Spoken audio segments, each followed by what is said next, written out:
ദൈവത്തെ അറിയിക്കുന്നു. നമുക്ക് ഇന്ന് വൈകിവേളയിൽ ദിവസങ്ങളില് കർത്താവ് ഒരുക്കിയിരിക്കുന്ന മുഖാന്തരത്തിലൂടെ ആയിരിക്കാനും പ്രാർത്ഥിക്കാനും ദൈവം ധ്യാനിക്കാനും ഒക്കെ തരുന്ന നല്ല അവസരത്തിനായി നന്ദി അറിയിക്കുന്നു. ദൈവത്തിന് മഹത്വം നൽകുന്നു. കൊലോസ്യ ലേഖനം 3-ാം അധ്യായം 1 മുതൽ 11 വരെയുള്ള വാക്യങ്ങൾ ചിന്തിക്കാൻ കഴിഞ്ഞ ആഴ്ച വരെയുള്ള സമയത്ത് കർത്താവ് നമ്മളെ സഹായിച്ചു. ദൈവത്തിന്റെ ചിന്തകളാൽ നമ്മുടെ ഹൃദയം നിറയപ്പെടുകയും അത് അനന്തരഫലമായി നമ്മുടെ ജീവിതം ഫലപ്രദമായി തീരുകയും ചെയ്യും എന്നുള്ളതിന് യാതൊരു സംശയവുമില്ല. നമ്മുടെ ജീവിതത്തിലെ രൂപാന്തരം നമുക്ക് സംഭവിക്കുന്നത് ദൈവവചനം കേട്ട നിമിത്തമാണ് നമുക്ക് രക്ഷിക്കുന്ന വിശ്വാസം ഉണ്ടായത്. വിശ്വാസം കേൾക്കാനും കേൾവി ക്രിസ്തുവിന്റെ വചനത്താലും വരുന്നു എന്ന് പറഞ്ഞാൽ അതിന്റെ അർത്ഥം ദൈവവചനം കേൾക്കുന്നതിലൂടെ ഒരു വ്യക്തിയുടെ ഉള്ളിൽ വിശ്വാസം ഉരുവാകുന്നു. Faith comes by hearing the word of God. അപ്പോഴാണ് നമ്മളിലേക്ക് ആ രക്ഷയുടെ ആ അനുഭവം ഉണ്ടാകുവാൻ കാരണമായി തീർന്നത്. നമ്മളെ രക്ഷിക്കുന്ന, നമ്മളെ പാപത്തിന്റെ ശിക്ഷയിൽ നിന്ന് വിടുവിക്കുന്ന ആ രക്ഷിക്കുന്ന ആ വിശ്വാസം നമ്മുടെ ഉള്ളിൽ ഉരുവായത് ദൈവവചന കേൾവിയാലും അതിനെ അനന്തര ഫലമായിട്ടുമാണെങ്കിൽ രക്ഷിക്കപ്പെട്ട നമ്മുടെ ജീവിതത്തിന്റെ രൂപാന്തരവും അങ്ങനെ തന്നെയാണ് ദൈവം വിഭാവന ചെയ്തിരിക്കുന്നത്. അതിന്റെ സോഴ്സ് അത് തന്നെയാണ്. നമ്മുടെ രക്ഷ ദൈവവചന കേൾവിയിലൂടെയും തുടർമാനമുള്ള അത് ഗ്രഹിച്ചനുസരിച്ചതിലൂടെയുമാണ് നാം രക്ഷിക്കപ്പെട്ടതെങ്കിൽ, അവിശ്വാസാലാണെങ്കിൽ രക്ഷിക്കപ്പെട്ട ഓരോ ദൈവപൈതലുടെയും പുതുജീവിതം അത് എന്താ പറയണ്ടേ, പൂവണിയുന്നത് നമ്മൾ പറയുന്ന പോലെ ദൈവത്തിന്റെ സ്വപ്നമാണ് നമ്മളെ കുറിച്ചുള്ള, ദൈവത്തിന്റെ ഡ്രീമാണ്. നമുക്ക് ഒത്തിരി സ്വപ്നങ്ങൾ നമ്മളെ കുറിച്ചുണ്ട്. നമ്മൾ സ്വപ്നം കാണാൻ വളരെ മുൻപിലാണ്. രാത്രിയിലും ഇഷ്ടം പോലെ സ്വപ്നം കാണും, പകലും ഇഷ്ടം പോലെ സ്വപ്നം കാണും. രാത്രിയിൽ നമ്മൾ ആഗ്രഹിക്കാത്ത സ്വപ്നം കാണും, പകൽ നമ്മൾ ആഗ്രഹിക്കുന്ന സ്വപ്നങ്ങൾ കാണും. നമ്മൾ എന്താകണം, നമ്മുടെ കുഞ്ഞുങ്ങൾ എന്താകണം എന്നുള്ള സ്വപ്നങ്ങൾ കാണുന്നവരാണ് നമ്മൾ. രാത്രിയിൽ നമ്മൾ പോലും അറിയാതെ നമ്മുടെ അനേക സ്വപ്നങ്ങൾ. എന്നാൽ ദൈവത്തിന്, രക്ഷിക്കപ്പെട്ട ഓരോ ദൈവത്തിനെ കുറിച്ചും ദൈവത്തിന് ഡ്രീംസ് ഉണ്ട്, ദൈവത്തിന് ആഗ്രഹങ്ങളുണ്ട്. അത് പ്രായോഗികമാകുന്നത് നാം വീണ്ടും ദൈവവചനം കേട്ട് ആ വചനത്തെ ഹൃദയത്തിൽ സംഗ്രഹിച്ച് അതിനാൽ നമുക്ക് ശുദ്ധീകരണം ഉണ്ടായി നമ്മളിൽ നിന്ന് പുറപ്പെടുന്ന അനന്തര ഫലത്താലാണ്. മാനസാന്തരപ്പെട്ടവര് മാനസാന്തരത്തിന് യോഗ്യമായ ഫലം കായ്ക്കണം എന്ന് പറഞ്ഞാൽ അതിന്റെ അർത്ഥം മാനസാന്തരപ്പെട്ടവർ അവരുടെ സ്വഭാവത്തിന് രൂപാന്തരം കൊണ്ട് ദൈവത്തിന് പ്രയോജനപ്പെടും. അതാണ് മാനസാന്തരത്തിന് യോഗ്യമായ ഫലം എന്ന് പറഞ്ഞാൽ ഒരാൾ റിപ്പന്റഡ് ആയി, ഞാൻ മനം തിരിഞ്ഞു, ഞാൻ മനസ്സ് പുതുക്കി, ഞാൻ ദൈവത്തിലേക്ക് തിരിഞ്ഞിരിക്കുന്നു, അല്ലെങ്കിൽ ഞാനൊരു പുതുമനുഷ്യനായി തീർന്നിരിക്കുന്നു, എന്റെ പഴയ മനുഷ്യൻ ക്രിസ്തുവിനോട് ക്രൂശിക്കപ്പെട്ടിരിക്കുന്നു, ഇനി ഞാനല്ല ക്രിസ്തു അത്ര എന്നിൽ ജീവിക്കുന്നു എന്ന് പറയുന്ന ഓരോ വ്യക്തികളും അവരെ എന്താണ് അവര് കായ്ക്കേണ്ട ഫലം എന്ന് ചോദിച്ചാൽ ദൈവത്തിന് പ്രസാദമുള്ള, ദൈവത്തിന് പ്രയോജനപ്പെടുന്ന യോഗ്യമായ ജീവിതം നയിക്കുന്നതിന് പറയുന്ന പേരാണ് മാനസാന്തരത്തിന് യോഗ്യമായ ഫലം കായ്ക്കുക എന്ന് പറയുന്നത്. ഫലം എന്ന് പറയുമ്പോൾ എപ്പോഴും അവിടെ ഉദ്ദേശിക്കുന്നത് നമ്മുടെ ജീവിതത്തിൽ വന്ന ആ ദൈവം വരുത്തിയ മാറ്റത്തിനനുസരിച്ചുള്ള സ്വഭാവ മാറ്റത്തെയാണ് ഈ ഫലം കൊണ്ട് ഉദ്ദേശിക്കുന്നത്. നമ്മളുടെ ക്യാരക്ടറിൽ വരുന്ന ട്രാൻസ്ഫോർമേഷൻ ആണ് നാം ദൈവത്തിന് കൊടുക്കുന്ന ഫ്രൂട്ട്. അതാണ് ഫലം. വരം എന്താണ്? ദൈവം താൻ നിയമിച്ചാക്കിയ താൻ വേർതിരിച്ച തന്റെ മക്കളിൽ പകരുന്ന ദാനം, ഗിഫ്റ്റ്. അത് ദൈവം പകരുക. അവ ദൈവം നിശ്ചയിച്ചതുപോലെ എന്ത് ചെയ്യണം? ആ അളവ് പങ്കിട്ട് കൊടുക്കുക. ഓരോരുത്തർക്കും അത് പങ്കിട്ട് കൊടുക്കുകയാണ് ആത്മീക വർധനവിനായി, സഭയുടെ പൊതുപ്രയോജനത്തിനായി. കർത്താവിന്റെ സഭ വളർന്ന് അത് ആത്മീയ ഗൃഹത്തിന്റെ പണിക്കായി എന്ത് ചെയ്യുകയാണ്? ദൈവം നിശ്ചയിച്ചതുപോലെ ആ പരിശുദ്ധ ആത്മാവിനാൽ നമുക്ക് വരങ്ങളെ തരിക, ദൈവിക ദാനങ്ങളെ തരിക. അത് ദൈവം നമുക്ക് തരുമ്പോൾ നമ്മൾ ദൈവത്തിന് എന്ത് കൊടുക്കണം? ഫലം കൊടുക്കണം. എന്താണ് നാം ദൈവത്തിന് കൊടുക്കുന്ന ഫലം? നമ്മളുടെ ആ അകത്തെ മനുഷ്യൻ പുതുമനുഷ്യനായി തീർന്നെങ്കിൽ ആ പുതുമനുഷ്യന്റെ പ്രകടമായ, ദൃശ്യമായ, അല്ലെങ്കിൽ മറ്റുള്ളവർക്ക് സ്വാധീനമുളവാക്കുന്ന, മറ്റുള്ളവരുടെ മുമ്പിൽ നമ്മളെ തെളിവാക്കുന്ന നമ്മുടെ ജീവിതത്തിന്റെ അല്ലെങ്കിൽ സ്വഭാവത്തിന്റെ രൂപാന്തരമാണ് നാം ദൈവത്തിന് കൊടുക്കുന്ന ഫലം. അതാണ് നമ്മളെ പ്രതിഫലത്തിലേക്ക് നയിക്കുന്നത്. ദൈവത്തിന്റെ വരദാനങ്ങൾ നമ്മൾ പ്രാപിച്ചവന്റെ വേല ചെയ്യുന്നതോടൊപ്പം തന്നെ സ്വർഗത്തിൽ നമ്മളെ പ്രതിഫലമുള്ളവരാക്കി തീർക്കുന്ന ഏറ്റവും വലിയ ഘടകമാണ് നാം പുറപ്പെടുവിക്കുന്ന ഫലം, അല്ലെങ്കിൽ നാം പുറപ്പെടുവിക്കുന്ന സ്വഭാവ രൂപാന്തരത്തിന്റെ വലിയ പ്രതിഫലമുണ്ട്. കാരണം അങ്ങനെയുള്ളവർക്കാണ് ഇങ്ങനെ ടെംപ്റ്റേഷനെ ജയിക്കാനായിട്ട് കഴിയുന്നത്. അതുകൊണ്ടാണ് പറഞ്ഞത് ജയിക്കുന്നവന്, ഓവർകം ചെയ്യാൻ കഴിയുന്ന ആർക്കാ ചോദിച്ചാൽ മനസാന്തരപ്പെട്ടിട്ട് അതിന് തക്കതായ ജീവിത രൂപാന്തരം, സ്വഭാവ രൂപാന്തരം ആർക്കുണ്ടാകുന്നു അവർക്ക് പറയുന്ന പേരാണ് ഓവർകമേഴ്സ്. അവർ ജയിക്കുന്നവരാ, അവർ അതിജീവിക്കുന്നവരാ. അല്ലാതെ അവർ ജീവിതത്തിൽ പ്രതിസന്ധികൾ താളടിയായി പോകത്തില്ല, പ്രലോഭനങ്ങൾ വീണു പോകത്തില്ല. വീണിട്ട് അവർ പറയത്തില്ല, ഓ ലോകത്തിൽ ഇങ്ങനെയൊക്കെ ജീവിക്കാൻ പറ്റത്തുള്ളൂ എന്ന് പറഞ്ഞ് അവർ ഒഴിവൊഴിവ് കണ്ടെത്തില്ല. അവരുടെ മനസ്സിൽ എപ്പോഴും ഒരു ചിന്തയുണ്ട്, ഞങ്ങൾക്ക് അതിജീവിക്കണം, ഞങ്ങൾക്ക് ഓവർകം ചെയ്യണം. കർത്താവിന്റെ ടെസ്റ്റ് ആണെങ്കിൽ ഞങ്ങൾക്ക് അതിൽ വിജയം കണ്ടെത്തണം. സാത്താന്റെ പ്രലോഭനമാണെങ്കിൽ ഞങ്ങൾക്ക് അത് വിട്ട് ഓടണം. ഞങ്ങൾക്ക് അവന്റെ തന്ത്രങ്ങളിൽ കുടുങ്ങാതെ അതിജീവനം കഴിക്കണം. ഞങ്ങൾക്ക് ഓവർകമേഴ്സ് ആകണം.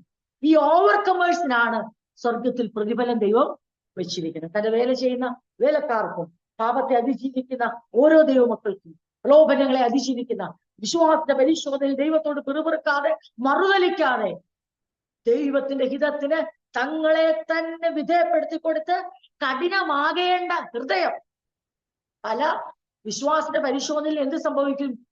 രണ്ട് കാര്യത്തിൽ ഒന്ന് സംഭവിക്കും. ഒന്നുകിൽ നമ്മുടെ ഹൃദയം കഠിനമാകും ദൈവത്തിന് നേരെ, അല്ലെങ്കിൽ നമ്മുടെ ഹൃദയം തകർന്ന് നുറുകി ദൈവസനിലേക്ക് നമ്മൾ അടുത്ത് ചെല്ലും. എന്റെ ഹൃദയം നുറുങ്ങിയിരിക്കുന്ന കർത്താവേ, എന്റെ മനസ്സ് തകർന്നിരിക്കുന്ന കർത്താവേ, നിന്റെ സാമീപ്യം എനിക്ക് ഏറെ ആവശ്യമാണ് എന്ന് പറഞ്ഞുകൊണ്ട് നമ്മൾ നമ്മളെ തന്നെ സമർപ്പിക്കും. അപ്പൊ കർത്താവിന്റെ ഇമ്പശബ്ദം നമ്മൾ കേൾക്കും. ഭയപ്പെടേണ്ട, ഞാൻ നിന്നോട് കൂടെയുണ്ട്. ഭ്രമിച്ചു നോക്കേണ്ട, ഞാൻ നിന്റെ ദൈവമാകുന്നു. ഞാൻ നിന്നെ ശക്തീകരിക്കും, ഞാൻ നിന്നെ സഹായിക്കും. എന്റെ നീതിയുള്ള വലമയുണ്ട്, ഞാൻ നിന്നെ താങ്ങും. കഷ്ടങ്ങളിൽ ഞാൻ നിനക്ക് ഏറ്റവും അടുത്ത തുണയാണ്. ഞാൻ നിനക്ക് സങ്കേതവും ബലവുമാണ്. അതുകൊണ്ട് ഭൂമി മാറിപ്പോയാലും, പർവ്വതങ്ങൾ കുലുങ്ങി സമുദ്രമധ്യേ വീണാലും, അതിന്റെ കോപം കൊണ്ട് വെള്ളം ഇരച്ച് കലങ്ങിയാലും ഭയപ്പെടേണ്ട എന്ന് പറയുന്ന ആ ഇമ്പ ശബ്ദം നമുക്ക് കേൾക്കാൻ പറ്റും വിശ്വാസത്തെ പരിശോധനയും. എന്നാൽ മറുതലിച്ചു പോയാൽ ഹൃദയം കഠിനമാകും. ഹൃദയം കഠിനമാകിയാൽ ഇന്ന് അവന്റെ ശബ്ദം കേൾക്കുമ്പോൾ നമുക്കത് ഒരിക്കലും ഒരു രൂപാന്തരവും വരുത്തത്തില്ല. നമ്മൾ അതിനെയെല്ലാം വളരെ റിബലിയസ് ആയിട്ട് മത്സരത്തോടെ നോക്കിക്കാണും. എന്നാൽ ഇന്ന് വൈകിവെളിയിൽ നമ്മൾ ദൈവസ്ഥയിലായിരിക്കുമ്പോൾ നമ്മുടെ ഹൃദയം നുറുങ്ങിയിരുന്നാൽ ദൈവത്തിന് അതൊരു വിഷയമേ അല്ല. നമ്മുടെ മനസ്സ് തകർന്നിരുന്നാൽ ദൈവത്തിനത് ഞാൻ അങ്ങനെയുള്ളവർക്ക് ഏറ്റവും സമീപസ്ഥനാണ്. ഹൃദയം നുറുങ്ങിയവർക്ക് ഞാൻ സമീപസ്ഥനാണ്. മനസ്സ് തകർന്നവരെ ഞാൻ കൈവിടുന്നല്ല പറഞ്ഞേക്കുന്നത്, ഞാൻ രക്ഷിക്കുന്നു. അതിലൂടെ ഏറ്റവും കഷ്ടങ്ങളാണോ ഞാൻ ഏറ്റവും അടുത്ത തുണയാണ്. പക്ഷേ അതിന് വിപരീതമായ മനോഭാവമാണ് ദൈവത്തിന്റെ സ്വന്തം ജനമെന്ന പേർ വിളിക്കപ്പെട്ട ഇസ്രായേൽ ജനത്തിനുണ്ടായത്. അവരുടെ ജീവിതത്തിൽ കയ്പുണ്ടായപ്പോൾ അവരുടെ ഹൃദയത്തിൽ കഠിനതയുണ്ടായി. അവരുടെ ജീവിതത്തിൽ വെള്ളം കിട്ടാൻ താമസിച്ചപ്പോൾ, കിട്ടിയ വെള്ളം കയ്പായപ്പോൾ, ചെങ്കടൽ ആർത്തിരമ്പി അവരുടെ മുമ്പിൽ നിൽക്കുകയും എന്താ പറയുക ഫറവോനും കൂട്ടരും വരെ വിഴുങ്ങുവാൻ വന്നപ്പോൾ, അല്ലെങ്കിൽ അവരെ കൊന്നുകളയുമെന്നുള്ള വാഗ്വാദമായി വലിയ വെല്ലുവിളിയുമായി വന്നപ്പോൾ, അവരുടെ പ്രതിസന്ധികളെ അവർ നേരിട്ടപ്പോൾ അവർക്ക് സംഭവിച്ചത് ഹൃദയ നുറുക്കമല്ല, ഹൃദയ കാഠിന്യം. ദൈവത്തിന്റെ ജനത്തിന് ദൈവത്തിന് കോപം തോന്നാനുള്ള കാരണം അതാണ്. ദൈവത്തെ അവർ പരീക്ഷിക്കാനുള്ള കാരണം അതാണ്. ദൈവം ചെയ്ത പ്രവർത്തികളെ മറന്നാൽ എന്ത് സംഭവിക്കും? ഹൃദയത്തിന്റെ കാഠിന്യമാണത് സൂചിപ്പിക്കുന്നത്. നാം കഴിഞ്ഞ നാളുകളിൽ ദൈവം ചെയ്ത പ്രവർത്തികളെ ഓർക്കുന്നില്ലെങ്കിൽ അതിന്റെ അർത്ഥം എന്ന് ചോദിച്ചാൽ നമ്മുടെ ഹൃദയം നുറുങ്ങിയല്ല ഇരിക്കുന്നത്, നമ്മുടെ ഹൃദയം കഠിനപ്പെട്ടാണ് ഇരിക്കുന്നത്. നമ്മുടെ മനസ്സിൽ മൊത്തം പ്രതിസന്ധികളുടെ ഒരു ആരവാരവും ആർത്തിരമ്പലും ആണെങ്കിൽ അതിന്റെ അർത്ഥം നമ്മുടെ ഹൃദയം കഠിനപ്പെട്ടു തുടങ്ങി. നമുക്ക് അവന്റെ ഉപകാരങ്ങളെ ഓർക്കാൻ കഴിയുന്ന മൃദുവായ ഒരു ഹൃദയം ഇപ്പോൾ ഇല്ല. നമുക്ക് ആകെ ഓർക്കാൻ കഴിയുന്നത് നമ്മൾ ഇന്ന് നേരിടുന്ന പ്രശ്നങ്ങളും നാളെ നേരിട്ടേക്കാമാവുന്ന ഭാവിയുടെ ആശങ്കകളും നമ്മുടെ മനസ്സിൽ കടന്നുകൂടിയാൽ എന്ത് സംഭവിക്കുന്നറിയാവോ? ഇന്നലെ വരെ ദൈവം ചെയ്ത, ഈ നിമിഷം വരെ ദൈവം ചെയ്ത ഒരു ഉപകാരവും നമ്മുടെ മനസ്സിലേക്ക് ഓർത്തെടുക്കാൻ നമുക്ക് കഴിയത്തില്ല. സാത്താൻ ഏറ്റവും വലിയൊരു തന്ത്രമാണ് തന്റെ ജനത്തിന്റെ, തന്റെ മക്കളുടെ ഹൃദയത്തെ കഠിനമാക്കുക. എന്താ കഠിനമാക്കിയാലുള്ള വിജയം എന്ന് ചോദിച്ചാൽ, ഒരുവന്റെ ഹൃദയം ദൈവത്തിന് നേരെ കഠിനമായാൽ പിന്നെ ആ വ്യക്തി ദൈവം പറയുന്നത് ഒന്നും കേൾക്കത്തില്ല, ഒന്നും ഹൃദയത്തിലോട്ട് സ്വീകരിക്കത്തില്ല. സ്വീകരിക്കാത്തത്തോളം കാലം ആ വ്യക്തിക്ക് ദൈവത്തിന്റെ ആലോചന പ്രകാരം നടക്കാൻ കഴിയത്തില്ല. എന്റെ എല്ലാ കഷ്ടങ്ങൾക്കും കാരണം ദൈവമാണ്. എന്റെ എല്ലാ നഷ്ടങ്ങൾക്കും കാരണം ഇന്നവരാണ്. എന്റെ എല്ലാ പ്രതിസന്ധികൾക്കും കാരണം ഇന്നതാണ്. എനിക്കിങ്ങനെ സംഭവിക്കേണ്ടതല്ലായിരുന്നു, പക്ഷെ ഇന്നതുകൊണ്ടാണ് സംഭവിച്ചത്. ഞാൻ ഇങ്ങനൊന്നും ജീവിക്കേണ്ട ആളല്ല, പക്ഷെ അവർ നിമിത്തമാണ് ഇങ്ങനെ ആയത്. ഇങ്ങനൊന്നും അല്ല ഞാൻ പ്രതീക്ഷ, പക്ഷെ ദൈവം എനിക്ക് വേണ്ട പോലെ പ്രവർത്തി. ഒന്നുകിൽ ദൈവത്തോട് അല്ലെങ്കിൽ മോശയോട് എന്ന് പറഞ്ഞ പോലെ, അല്ലെ? അതായത് ഒന്നുകിൽ ഇസ്രായേൽ ദൈവത്തോട് അല്ലെങ്കിൽ മോശയോട് എന്ന് പറഞ്ഞ പോലെ ഒന്നുകിൽ നാം ദൈവത്തോട്, അല്ലെങ്കിൽ നമ്മളെ നടത്തുന്ന ആത്മീക നേതൃത്വത്തോട്, അല്ലെങ്കിൽ സഹോദരങ്ങളോട്, അല്ലെങ്കിൽ നമ്മുടെ പ്രിയപ്പെട്ടവരോട് നമ്മൾ പരാതി പറഞ്ഞില്ലെങ്കിലും നമ്മൾ ഉള്ളിൽ പെറുപെറുത്തുകൊണ്ടേയിരിക്കും. നമ്മുടെ പ്രയാസങ്ങൾക്ക് കാരണം നമ്മളല്ല, എനിക്ക് ഇതിനൊക്കെ കാരണക്കാരുണ്ട് എന്നുള്ള ആ ചിന്താഗതി നമ്മുടെ മനസ്സിൽ വരും. അങ്ങനെ ഒരിക്കലും വരരുത്. അത് വന്നാൽ സംഭവിക്കുന്നതിനും ചോദിച്ചാൽ നമുക്കൊരിക്കലും ദൈവത്തെ പ്രസാദിപ്പിക്കുന്ന ഒരു ജീവിതം നയിക്കാൻ, നേരായ പാതയിൽ നടക്കാൻ നമുക്ക് കഴിയത്തില്ല. മറിച്ച് നമുക്ക് സംശയങ്ങൾ ഉണ്ടോ, നമുക്ക് ആകുലതകൾ ഉണ്ടോ, ഇന്ന് നിൽക്കാൻ വയ്യെന്ന് തോന്നുന്നു, നാളെ കുറിച്ച് ചിന്തിക്കാൻ പോലും പറ്റുന്നില്ല, കർത്താവേ എന്തായി തീരുമെന്ന് എനിക്കൊരു എത്തുപിടിയില്ല എന്നുള്ള ഭാരങ്ങളുണ്ടോ, അതെല്ലാം വാഷ് ഔട്ട് ചെയ്തിട്ടല്ല, അങ്ങനെ തന്നെ എല്ലാ ജീവിതത്തിന്റെ സകല സങ്കീർണതകളുമായി കവിഞ്ഞ് നിറഞ്ഞ് ഒരു ചൂടുവെള്ളം ഇങ്ങനെ തിളച്ചു പൊങ്ങുന്ന പോലെ ഒരവസ്ഥയിലുള്ള മാനസിക അവസ്ഥയാണെങ്കിലും എവിടേക്ക് വരിക? ദൈവസന്നിധിയിലേക്ക് വരിക, ദൈവസന്നിധിയിലേക്ക് അഭയം പ്രാപിക്കുക. ആസാഫ് തന്റെ മനസ്സിൽ കാർമേഘം പോലെ ഉരുണ്ടുകൂടിയ ആകുലതകളും ആശങ്കകളും, അതെ, ആ ഹൃദയത്തിൽ ഉണ്ടായ എല്ലാ സംശയ ചോദ്യങ്ങളുമായി ആസാഫ് മറ്റൊരാളെ സമീപിച്ചില്ല. ആസാഫ് ഒരു തീരുമാനമെടുത്തു, ഞാനിതാ ദൈവത്തിന്റെ വിശുദ്ധ മന്ദിരത്തിലേക്ക് ചെല്ലുന്നു. എന്റെ ഭാരങ്ങളുമായി, എന്റെ പ്രയാസങ്ങളുമായി, എന്റെ ആകുലതകളുമായി മനസ്സെത്ര ശ്രമിച്ചിട്ടും ധ്യാനിച്ചിട്ടും ആ അടക്കാൻ കഴിയാത്ത ഹൃദയത്തിന്റെ അസ്വസ്ഥമായി ഞാൻ ഒടുവിൽ വിശുദ്ധ മന്ദിരത്തിലേക്ക് ചെന്നപ്പോൾ അവിടെ ഞാൻ ഒരു ശബ്ദം കേട്ടു, ആസാഫേ, ഞാൻ നിന്റെ വലം കൈക്ക് പിടിച്ചിരിക്കുന്നു, നീ കുലുങ്ങിപ്പോവാൻ ഞാൻ സമ്മതിക്കത്തില്ല.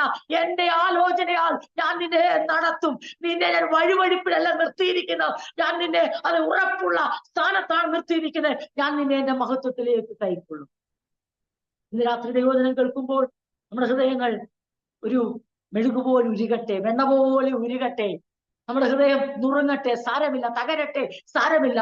അതെല്ലാം കൈകാര്യം ചെയ്യുവാൻ നമ്മുടെ കർത്താവ് മതിയായന. ദാവീദ് പറഞ്ഞ ഉടഞ്ഞ പാത്രം പോലെ ആയിരിക്കുന്നു, പക്ഷെ അത് ദൈവസന്നിധിയിൽ തുറന്നു പറഞ്ഞു. ആ ഉടഞ്ഞ പാത്രം പോലെ ചിന്തിച്ചിതറി എന്ന് തോന്നിയ ഭക്തനെ പണിതെടുക്കാൻ ദൈവത്തിന് ഒരു മടിയുമില്ലായിരുന്നു. എന്നാൽ ചോദ്യം ഇതാണ്, ഇസ്രായേൽ മക്കളെ പോലെ അതെ കയ്പ് വരുമ്പോൾ കഠിനമാകുന്ന ഒരു ഹൃദയത്തിന്റെ ഉടമയാണോ നമ്മൾ? അതോ കയ്പിന്റെ അനുഭവങ്ങൾ വരുമ്പോൾ, അതെ ഇല്ലായ്മയുടെ അനുഭവങ്ങൾ വരുമ്പോൾ, അനിശ്ചിതത്തിന്റെ ദിനങ്ങളെ നേരിടുമ്പോൾ ദൈവസ്ഥനിലേക്ക് അടുത്തു വന്നിട്ട്, കർത്താവേ എനിക്ക് താങ്ങാൻ കഴിയുന്നതിൽ അപ്പുറമാണെന്ന് എനിക്ക് തോന്നുന്നു, എനിക്ക് ചിന്തിക്കാൻ കഴിയുന്നതിൽ അപ്പുറമാണെന്ന് എനിക്ക് തോന്നുന്നു, എന്റെ മനസ്സ് പിടിക്കുന്നിടത്ത് നിൽക്കുന്നില്ല, ഞാൻ വിചാരിക്കുന്ന പോലെ കാര്യങ്ങൾ പോകുന്നില്ല, എന്റെ കണക്കൂട്ടുകൾ തെറ്റുന്നു, എന്റെ ജീവിതം ഒരു വഴിവഴിപ്പിൽ പോന്ന പോലെ എനിക്ക് അനുഭവപ്പെടുന്നു. ഇതൊക്കെ എന്റെ തോന്നലാകാം, എന്റെ ചിന്തകളാകാം, ആശങ്കകളാകാം, പക്ഷെ നിന്നോട് മറച്ചു വെക്കുവാൻ എനിക്ക് കഴിയത്തില്ല. നീ എന്നെ കൈകാര്യം ചെയ്താട്ട് എന്റെ ഹൃദയം കഠിനമാകുവാൻ നീ അനുവദിക്കരുത്. എന്റെ ഹൃദയത്തെ മെഴുകുപോലെ, വെണ്ണ പോലെ മൃദുവാക്കിക്കൊണ്ട് നിന്റെ സന്നിധിയിൽ കൃപ തരണമെന്ന് നാം പ്രാർത്ഥനയോട് ഇന്ന് രാത്രി ആയിരിക്കുന്നുവെങ്കിൽ, നമ്മുടെ ക്രിസ്തീയ ജീവിതത്തിൽ ആയിരിക്കുന്നുവെങ്കിൽ നമുക്ക് ഒരിക്കലും ഭയപ്പെടേണ്ട. അവന്റെ ശബ്ദം കേൾക്കുമ്പോൾ നമ്മളുടെ ജീവിതത്തിൽ അത് ഏറ്റവും അനുഗ്രഹവും വിടുതലുമായിരിക്കും. ഒരിക്കലും നമ്മൾ മത്സരികളാകത്തില്ല, ഒരിക്കലും നമ്മൾ ദൈവത്തെ പരീക്ഷിക്കുന്നവര് ആകത്തില്ല. അതുകൊണ്ട് ദൈവത്തിന് നമുക്ക് നമ്മുടെ ഉള്ള അവസ്ഥയോടെ നമ്മൾ എങ്ങനെ മനസ്സ് ആകുലപ്പെട്ടിരിക്കുന്നോ, മനസ്സെങ്ങനെ സ്വസ്ഥമായിരിക്കുന്ന ഏതവസ്ഥയായിക്കോട്ടെ, നമുക്ക് അങ്ങനെ ദൈവസന്നിധി വരാം. നമ്മളെ കൈകാര്യം ചെയ്യുവാൻ നല്ല കരുത്തുള്ള ഒരു ദൈവത്തിന്റെ പാദപീഠത്തിലാണ് നമ്മൾ ആയിരിക്കുന്നത്. ആകയാൽ ദൈവത്തിലേക്ക് നമ്മൾ അടുത്തു വരുമ്പോൾ നമുക്ക് കർത്താവിൽ ബലം കണ്ടെത്താം. നാം ചിന്തിച്ചു വരുന്ന വേദഭാഗങ്ങളിലാണ് setting one's mind on things about. അതെ, രക്ഷിക്കപ്പെട്ട ഒരു ദൈവത്തിന്റെ മനസ്സ് ഉയരത്തിലേക്കുള്ളത് ശ്രദ്ധ കേന്ദ്രീകരിക്കുക എന്നുള്ള ഭാഗമാണ് നമ്മൾ ചിന്തിച്ചുകൊണ്ടിരിക്കുന്നത്. അങ്ങനെ ചിന്തിച്ച് നമ്മൾ വന്നു. നമ്മൾ എന്താണ് ചിന്തിച്ചതെന്ന് ചോദിച്ചാല്, നമുക്ക് ദൈവം അപ്പോസ്തലനായ പൗലോസ് ദൈവമക്കളെ പഠിപ്പിക്കുകയാണ്. പുറത്തുനിന്ന് യഹൂദന്മാരുടെ ന്യായപ്രമാണം അനുസരിച്ചു, പിന്നെ എന്താ പറയണ്ടേ, വിശുദ്ധിയുടെ മാനദണ്ഡം പറഞ്ഞുകൊണ്ട് പല കാര്യങ്ങളെയും വിലക്കിക്കൊണ്ടുള്ള ഒരു വിശുദ്ധി. അതെ, കഴിക്കാൻ പലത് പാടില്ല എന്ന് പറഞ്ഞുകൊണ്ടും നിയമങ്ങൾ കൊണ്ടുവന്നു. അതുപോലെ തന്നെ നിഗൂഢതാവാദങ്ങൾ കൊണ്ടുവന്നു, കഠിനമായ വ്രതങ്ങൾ കൊണ്ടുവന്നു ഒക്കെ ആർജിച്ചെടുത്ത്, സ്വന്തം ശക്തിയാൽ ആർജിച്ചെടുത്ത ഒരു വിശുദ്ധി കൊണ്ട് ആ നീതീകരണത്തെ പ്രാപിക്കാൻ, രക്ഷയെ പൂർണ്ണമാക്കാൻ ശ്രമിക്കുന്ന, ദൈവസ്ഥനിൽ നിൽക്കാൻ നമ്മളെ കരുത്തരാക്കെന്ന് പറയുന്ന ആ ദുരുപദേശത്തെ എതിർത്തുകൊണ്ട് നമുക്ക് ദൈവം നമ്മുടെ പ്രവർത്തികൾ നിമിത്തമല്ല, അവന്റെ കരുണാധിക്യ നിമിത്തം തന്ന രക്ഷയുടെ സന്തോഷം അനുഭവിച്ചുകൊണ്ട് തന്നെ നമ്മുടെ അശുദ്ധിയെ നീക്കുന്ന ദൈവവചന പഠനമാണ് നമ്മൾ ചിന്തിച്ചുകൊണ്ടിരിക്കുന്നത്. നാം രക്ഷിക്കപ്പെട്ട ദൈവമക്കളുടെ ജീവിതത്തിൽ സാങ്ക്ടിഫിക്കേഷൻ നടക്കണം, വിശുദ്ധീകരണം നടക്കണം, ശുദ്ധീകരണം നടക്കണം. അപ്പോസ്തലൻ അവരെ പഠിപ്പിക്കുകയാണ്. എന്തുവാണെന്ന്, എങ്ങനാണ് സഭ ദൈവത്തിന് പ്രസാദമുള്ള ഒരു അനുഗ്രഹിക്കപ്പെട്ട ജീവിതം നയിക്കുന്നത് എന്നുള്ളതാണ്. ആ ട്രൂ എത്തിക്കൽ ക്രിസ്ത്യൻ ലിവിങ്ങിനെ കുറിച്ച് അപ്പോസ്തലൻ പഠിപ്പിക്കുക. ആ പേഴ്സണൽ ഹോളിനെസ്, ആ വ്യക്തിപരമായ വിശുദ്ധി എന്ന് പറയുന്നത് ജുഡായിസം അനുസരിച്ചല്ല, അല്ലെങ്കിൽ യഹൂദന്മാരുടെ നിയമങ്ങളെയും ന്യായങ്ങളെയും പ്രമാണിച്ചുകൊണ്ടുള്ളതല്ല. അതെ, കഠിനമായ വ്രതമെടുത്ത് ആർജിച്ചെടുക്കുന്നതല്ല. സ്വയമായി കഴിയത്തില്ല എന്ന് അറിഞ്ഞുകൊണ്ട് അത് ചെയ്തു തരുവാൻ കരുത്തുള്ള കർത്താവിൽ നമ്മുടെ അവയവങ്ങളെ ഏൽപ്പിച്ചു കൊടുത്തുകൊണ്ട് അവന്റെ കർത്തൃത്വത്തിന് വിധേയപ്പെട്ട് അവൻ നമുക്ക് അച്ചാരമായി ഗ്യാരണ്ടിയായി തന്നിരിക്കുന്ന ആത്മാവിനെ അനുസരിച്ച് നടന്ന് വിശുദ്ധീകരണം പ്രാപിക്കുന്ന ഒരു ജീവിതം. ഇതാണ്. അപ്പൊ നമ്മൾ പറയും അപ്പോസ്തലനല്ലേ പറഞ്ഞ ദുരുപദേശമാ, അത് തുടരുത്, രുചിക്കുന്നൊന്നും പറയുന്നത് നമുക്ക് വേണ്ട. എന്നിട്ട് അപ്പോസ്തലൻ ഇപ്പൊ ഞങ്ങളോട് വീണ്ടും വിശുദ്ധിയെ കുറിച്ച് പറയുകയാണോ? അപ്പോസ്തലനല്ലേ പറഞ്ഞത് കഠിനവ്രതം എടുത്ത് ആർജിച്ചെടുക്കുന്ന വിശുദ്ധി കപട വിശുദ്ധിയാണ്, മറ്റുള്ളവരെ കാണിക്കാനുള്ള വിശുദ്ധിയാണ്, പലതിനെയും വിലക്കുന്നു, പലതിനെയും വിലക്കിക്കൊണ്ടുള്ള വിശുദ്ധി, ഇതൊക്കെ ദുരുപദേശമാണ്, ഇത് സഭയിൽ പാടില്ല എന്ന് അപ്പോസ്തലൻ അവരെ ശക്തമായി എതിർത്തിട്ട് അതിനെ ഖണ്ഡിച്ചിട്ട് അതിനെ എന്താണ് പൂർണ്ണമായി നിർമാർജനം ചെയ്തിട്ട് അപ്പോസ്തലൻ ഇപ്പൊ താങ്കൾ പറയുകയാണോ നമ്മൾ വിശുദ്ധി പ്രാപിക്കണം, നമ്മൾ വിശുദ്ധീകരിക്കപ്പെടണം? അതേത് വിശുദ്ധിയാ? ഈ വിശുദ്ധീകരണത്തിന്റെ പ്രത്യേകത ഇത് നാം നമ്മുടെ സ്വന്തം ശക്തിയാൽ ആർജിച്ചെടുക്കുന്ന വിശുദ്ധിയല്ല, പിന്നെയോ ദൈവത്തിന്റെ ഹിതത്തിന് ഏൽപ്പിച്ചു കൊടുത്ത് വചനത്തിന് വിധേയപ്പെടുത്തി കൊടുക്കുമ്പോൾ വചനത്താലും ദൈവത്തിന്റെ ഹിതത്താലും പരിശുദ്ധാത്മാവിന്റെ നടത്തിപ്പിനാലും ക്രിസ്തുയേശുവിന്റെ കർത്തൃത്വത്തിനാലും നമ്മുടെ ആ പൂർണ്ണമായ വിധേയത്വം കൊണ്ട് ദൈവത്തിന്റെ ഇഷ്ടത്തിന് നമ്മുടെ അവയവങ്ങളെ നാം സമർപ്പിച്ചു കൊടുക്കുമ്പോൾ ക്രിസ്തുവേശുവിന്റെ ആ ഔന്നത്യത്തിന്റെ, ആ പരമോന്നതനായ കർത്താവിന്റെ ആ ഔന്നത്യത്തിൽ നിന്നുകൊണ്ടുള്ള ഏറ്റവും ശ്രേഷ്ഠമായ ആ അനുഗ്രഹിക്കപ്പെട്ട ക്രിസ്തീയ ജീവിതത്തിന്റെ നിലവാരത്തിലേക്ക് നമ്മൾ ഉയർന്നു വരിക. എത്രത്തോളം നാം നമ്മെ തന്നെ താഴ്ത്തുന്നോ അത്രത്തോളം നമ്മുടെ വിശുദ്ധീകരണം എളുപ്പമായി തീരും, അത്രത്തോളം നമ്മുടെ അശുദ്ധി നീങ്ങും, അത്രത്തോളം നമ്മുടെ അഹംഭാവം, നമ്മൾ ഓൾറെഡി നമ്മൾ സർക്കംസിഷൻ ഏൽപ്പിച്ചു കൊടുത്ത, എന്താണ് പരിച്ഛേദനയ്ക്ക് ഏൽപ്പിച്ചു കൊടുത്ത pride and power, spiritual circumcision നടന്ന നമ്മുടെ ജീവിതത്തിൽ നമ്മുടെ വിധേയത്വത്തിന്റെ ആഴം കൂടുന്നതനുസരിച്ച്, തന്നെത്താൻ താഴ്ത്തി കൊടുക്കുന്ന അനുസരിച്ച് അത്രത്തോളം കർത്താവ് നമ്മളിൽ മഹത്വപ്പെടും. ആ വിശുദ്ധിയെ കുറിച്ചാണ് അപ്പോസ്തലൻ പഠിപ്പിക്കുന്നത്.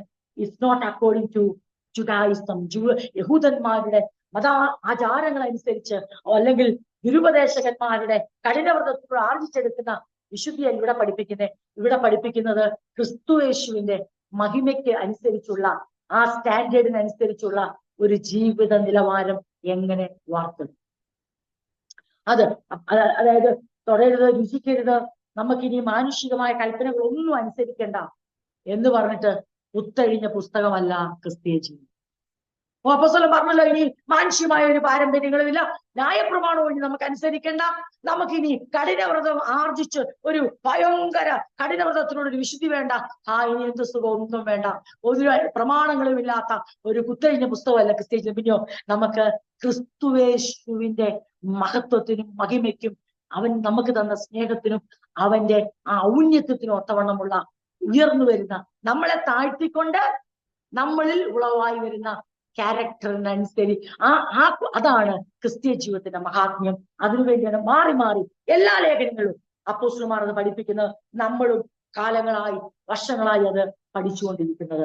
എലിമെന്റ്സ് ഓഫ് ക്രിസ്ത്യൻ സ്റ്റാൻഡേർഡ്, ക്രിസ്തീയ ജീവിതത്തിന്റെ ആ ക്രിസ്തീയ നിലവാരത്തിന്റെ ആ ഘടകങ്ങൾ എന്തൊക്കെയാണ്, അതിന്റെ ആ പ്രത്യേകതകൾ എന്നാണ് നമ്മൾ ചിന്തിച്ചുകൊണ്ടിരിക്കുന്നത്.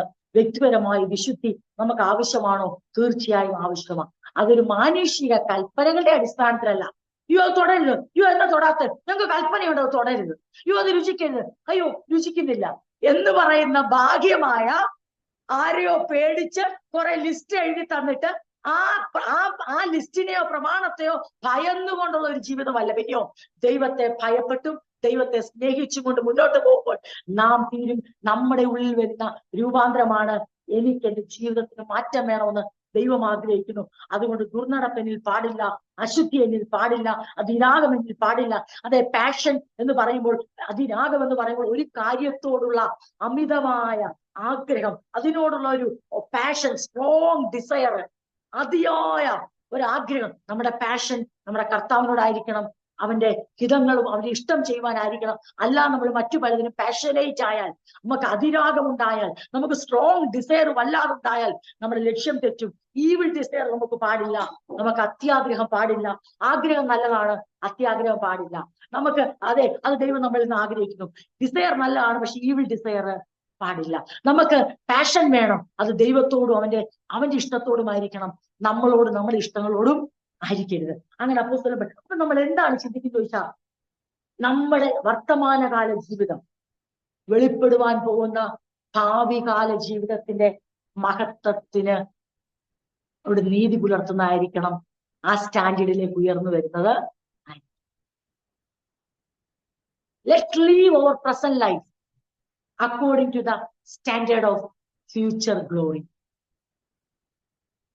നമ്മുടെ ശരീരത്തെ രൂപാന്തരപ്പെടുത്തുവാൻ നമ്മുടെ ഒരു എഫോർട്ടും ഇല്ല. നമ്മുടെ മിൻശരീരമായി രൂപാന്തരപ്പെടുത്തുന്നത് ദൈവത്തിന്റെ വ്യാപാര ശക്തിയാലാണ്. അവിടെ എല്ലാം ഒരുക്കപ്പെടുന്ന ദൈവത്തിന്റെ കരത്താൽ.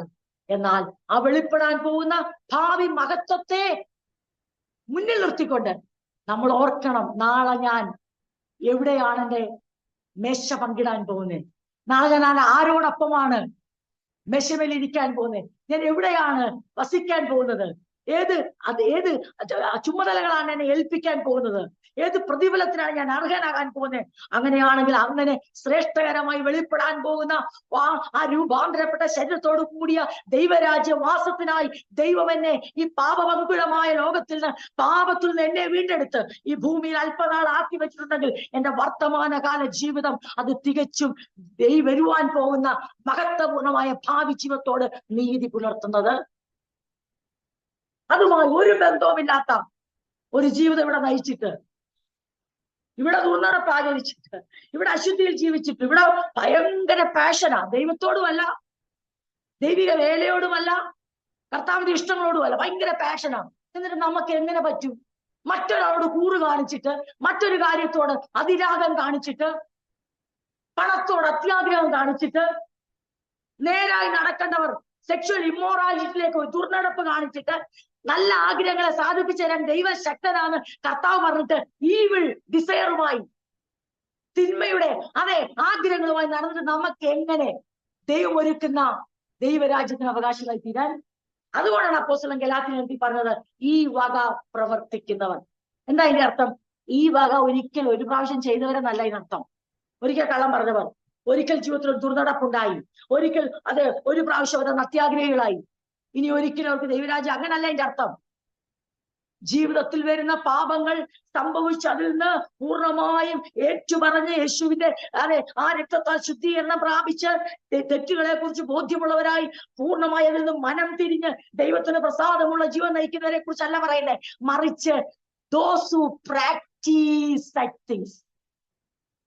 ഈ വക ജീവിതത്തിൽ ഒരു കുറ്റബോധവും ഇല്ലാതെ ഈ വക പ്രവർത്തിക്കുന്നവർ, that means those who practice this life, those who practice this evil life, ഇങ്ങനെയുള്ള തിന്മയുടെ ജീവിതം. ദൈവമക്കളെ കുറിച്ചാ പറയുന്നേ, ദൈവസഭയെ കുറിച്ചാ പറയുന്നേ, ദൈവസഭയിലെ അംഗങ്ങളെ കുറിച്ചാ പറയുന്നേ.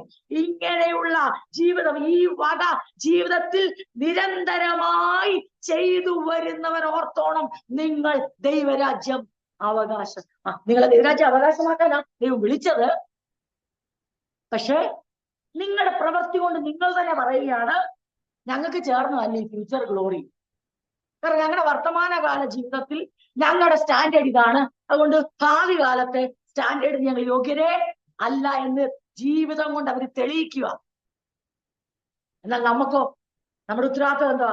ഭാവികാല ദൈവരാജ്യ പ്രവേശനത്തിനും മഹത്വപൂർണമായ ജീവിതത്തിനും ഞങ്ങൾ യോഗ്യരാണ്. എങ്ങനെ? ക്രിസ്തുയേശു നിമിത്തമുള്ള വീണ്ടെടുപ്പിനാൽ യോഗ്യരാണ്. ഇപ്പോൾ ഞങ്ങളുടെ പ്രവർത്തികൾ അതനുസരിച്ച് ഓരോ ദിവസവും മാറ്റം വന്നുകൊണ്ടേ ഇരിക്കും. അത് നമ്മുടെ കർത്തവ്യമാണ്. ഇത് അപ്പോസ്തലന്മാർ വളരെ ശക്തമായി ദൈവസഭയെ പഠിപ്പിച്ചിരുന്നു. അത് ഇനി നമുക്ക് 12-ാം വാക്യം തൊട്ടാണ് ചിന്തിക്കുന്നത്. അതിന്റെ മുന്നിലുള്ള വാക്യങ്ങൾ ഓൾറെഡി ഓർപ്പിച്ചു. നമ്മുടെ ക്രിസ്തുവിലായി കഴിയുമ്പോൾ എല്ലാ വ്യത്യാസങ്ങളും അവിടെ മാറിപ്പോകുന്നു. അവിടെ പിന്നെ ഒരു വ്യക്തിയെ നീ സർക്കംസൈസ്ഡ് ആണോ, നീ സർക്കംസൈസ്ഡ് ആണോ എന്നല്ല അവിടെ നോക്കുന്നത്. നീ ബർബേറിയൻ ആണോ, സ്കിത്യനാണോ, നീ സ്ലേവ് ആണോ, ഫ്രീ ആണോ, നീ ഗ്രീക്ക് ആണോ, ജൂ ആണോ എന്ന് ചോദിച്ചല്ല ഇനി സഭയ്ക്കകത്ത് വാല്യൂ കൊടുക്കുന്നത്. പിന്നെയോ നീ ക്രിസ്തുവിലാണോ? നമ്മുടെ ഉള്ളിൽ ക്രിസ്തു ആണോ വസിക്കുന്നേ? നിന്റെ ഉള്ളിലും ക്രിസ്തു വാഴുന്നു, എന്റെ ഉള്ളിലും ക്രിസ്തു വാഴും. നിനക്കും ഗ്യാരണ്ടി ആത്മാവിനാൽ ലഭിച്ചിരിക്കുന്നു, എനിക്കും ഗ്യാരണ്ടി പരിശുദ്ധാത്മാവിനാൽ ലഭിച്ചിരിക്കുന്നു. ആ ഐക്യതയിലാണ് സഭ മുന്നോട്ട് പോകുന്നത്. അപ്പോസ്തലനായ പൗലോസ് കൊരിന്ത്യർ ലേഖനത്തിൽ ഒരു വാക്ക് പറയുന്നുണ്ട്.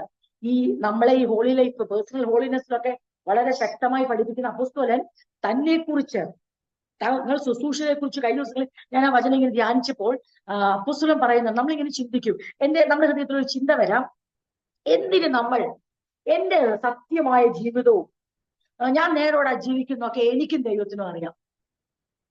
എന്തിനാണ് മറ്റുള്ളവരുടെ മുമ്പിൽ ഇപ്പൊ എനിക്ക് അങ്ങനെ നേരോടെ ജീവിച്ച് എന്റെ സാക്ഷ്യം വെളിപ്പെടുത്തേണ്ട കാര്യമൊന്നുമില്ല. നിന്റെ ഹൃദയങ്ങളെ അറിയുന്ന ദൈവമുണ്ട്. ഞാൻ എപ്പോഴും നിങ്ങളോട് പറയാറില്ലേ, ഒരു മനുഷ്യൻ ദൈവസന്നിധിയിൽ നിന്ന് ഇടറുമ്പോൾ അവന്റെ വായിൽ നിന്ന് വരുന്ന വാക്കാണ്. ഒരാൾ ദൈവസന്നിധിയിൽ ട്രാക്ക് തെറ്റുമ്പോൾ നിങ്ങൾക്ക് ഒരു അടയാളം ഞാൻ പറഞ്ഞുതരാം. അവരുടെ വായിൽ നിന്ന് ഒരു വാക്ക് വരും, ചിലരുടെയെങ്കിലും വായിന്ന്. ആ ദൈവം എല്ലാം അറിയുന്നു. എന്റെ ഹൃദയങ്ങളെ ദൈവം അറിയുന്നു. എന്ന് വെച്ചാൽ അവർക്ക് ദൈവത്തോടും ദൈവസഭയോടും നീതി പുലർത്താൻ കഴിയാതിരിക്കുമ്പോൾ കണ്ടെത്തുന്ന ഒരു എക്സ്ക്യൂസ് ആണ് ദൈവം എല്ലാം അറിയും. ദൈവം എല്ലാം അറിയുന്നുണ്ട്, അതിനൊരു സംശയം. ഞാൻ നേരത്തെ പറഞ്ഞുള്ളൂ, കാരണം ഞാൻ അങ്ങനത്തെ അനുഭവങ്ങളെ ഞാൻ നേരിട്ടിട്ടുണ്ട്. ദൈവസഭയിൽ നിന്ന് ഇങ്ങനെ പുറകോട്ട് കാലെടുത്ത് വെക്കുന്നവരുടെ ഈ നമ്മൾ പറഞ്ഞില്ല, ഈ ഡോക്ടേഴ്സ് ഒക്കെ സിംറ്റംസ് ചോദിക്കും. എന്താ പനിക്ക് ചെല്ലുമ്പോൾ എത്ര ദിവസമായിട്ട് നിങ്ങൾക്ക് ഈ റണ്ണിങ് നോസ് ഉണ്ട്, സ്റ്റഫി നോസ് ഉണ്ട്, നിങ്ങൾക്ക് എത്ര ദിവസമായിട്ട് നിങ്ങൾക്ക് ഈ ചുമയുണ്ട്, അല്ലെ എന്തായി, ഈ സിംറ്റംസ് ചോദിക്കും. എന്നിട്ട് അവർക്ക് ഡയഗ്നോസിലോട്ട് പോകാൻ പറ്റും. നമ്മൾ ഈ ചർച്ച് മിനിസ്ട്രിയിൽ നമുക്ക് ഈ സിംറ്റംസ് അറിയാം. ഡോക്ടേഴ്സിന്റെ സിംറ്റംസ് വെച്ചാണല്ലോ അവരിങ്ങനെ ഇരുന്നിട്ട് ഇങ്ങനെ കസേരയിൽ ഇരുന്നിട്ട് ഇങ്ങനെ കണ്ണടച്ചിട്ട് ഞാനൊന്ന് നോക്കട്ടെ നിങ്ങളുടെ രോഗം, അങ്ങനല്ല. ഒരു ഡോക്ടറും കണ്ണടച്ച് കറക്കി കുത്തി ചീട്ടിട്ടല്ല രോഗം കണ്ടെത്തുന്നേ.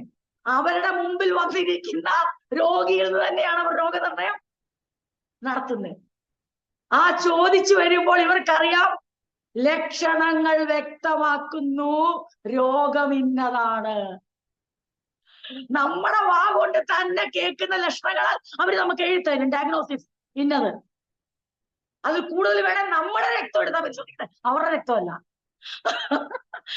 അവരുടെ രക്തം എടുത്ത് പരിശോധിച്ചല്ല നമ്മുടെ രോഗം നിർണ്ണയിക്കുന്നത് നമ്മുടെ രക്തം. ദാറ്റ് മീൻസ് നമ്മുടെ ബോഡി വീക്ക് ആവുമ്പോൾ, ഔട്ട് ഓഫ് കൺട്രോളിലാവുമ്പോൾ, നമ്മുടെ ഉള്ളിൽ ഒരു അണുബാധ ഉണ്ടായാൽ പുറത്തു നിന്ന് ഒരാൾ അകത്ത് കിടന്നാൽ നാം അതിന് ലക്ഷണം കാണിക്കും. ഇതുപോലെ തന്നെ ക്രിസ്തീയ ജീവിതം.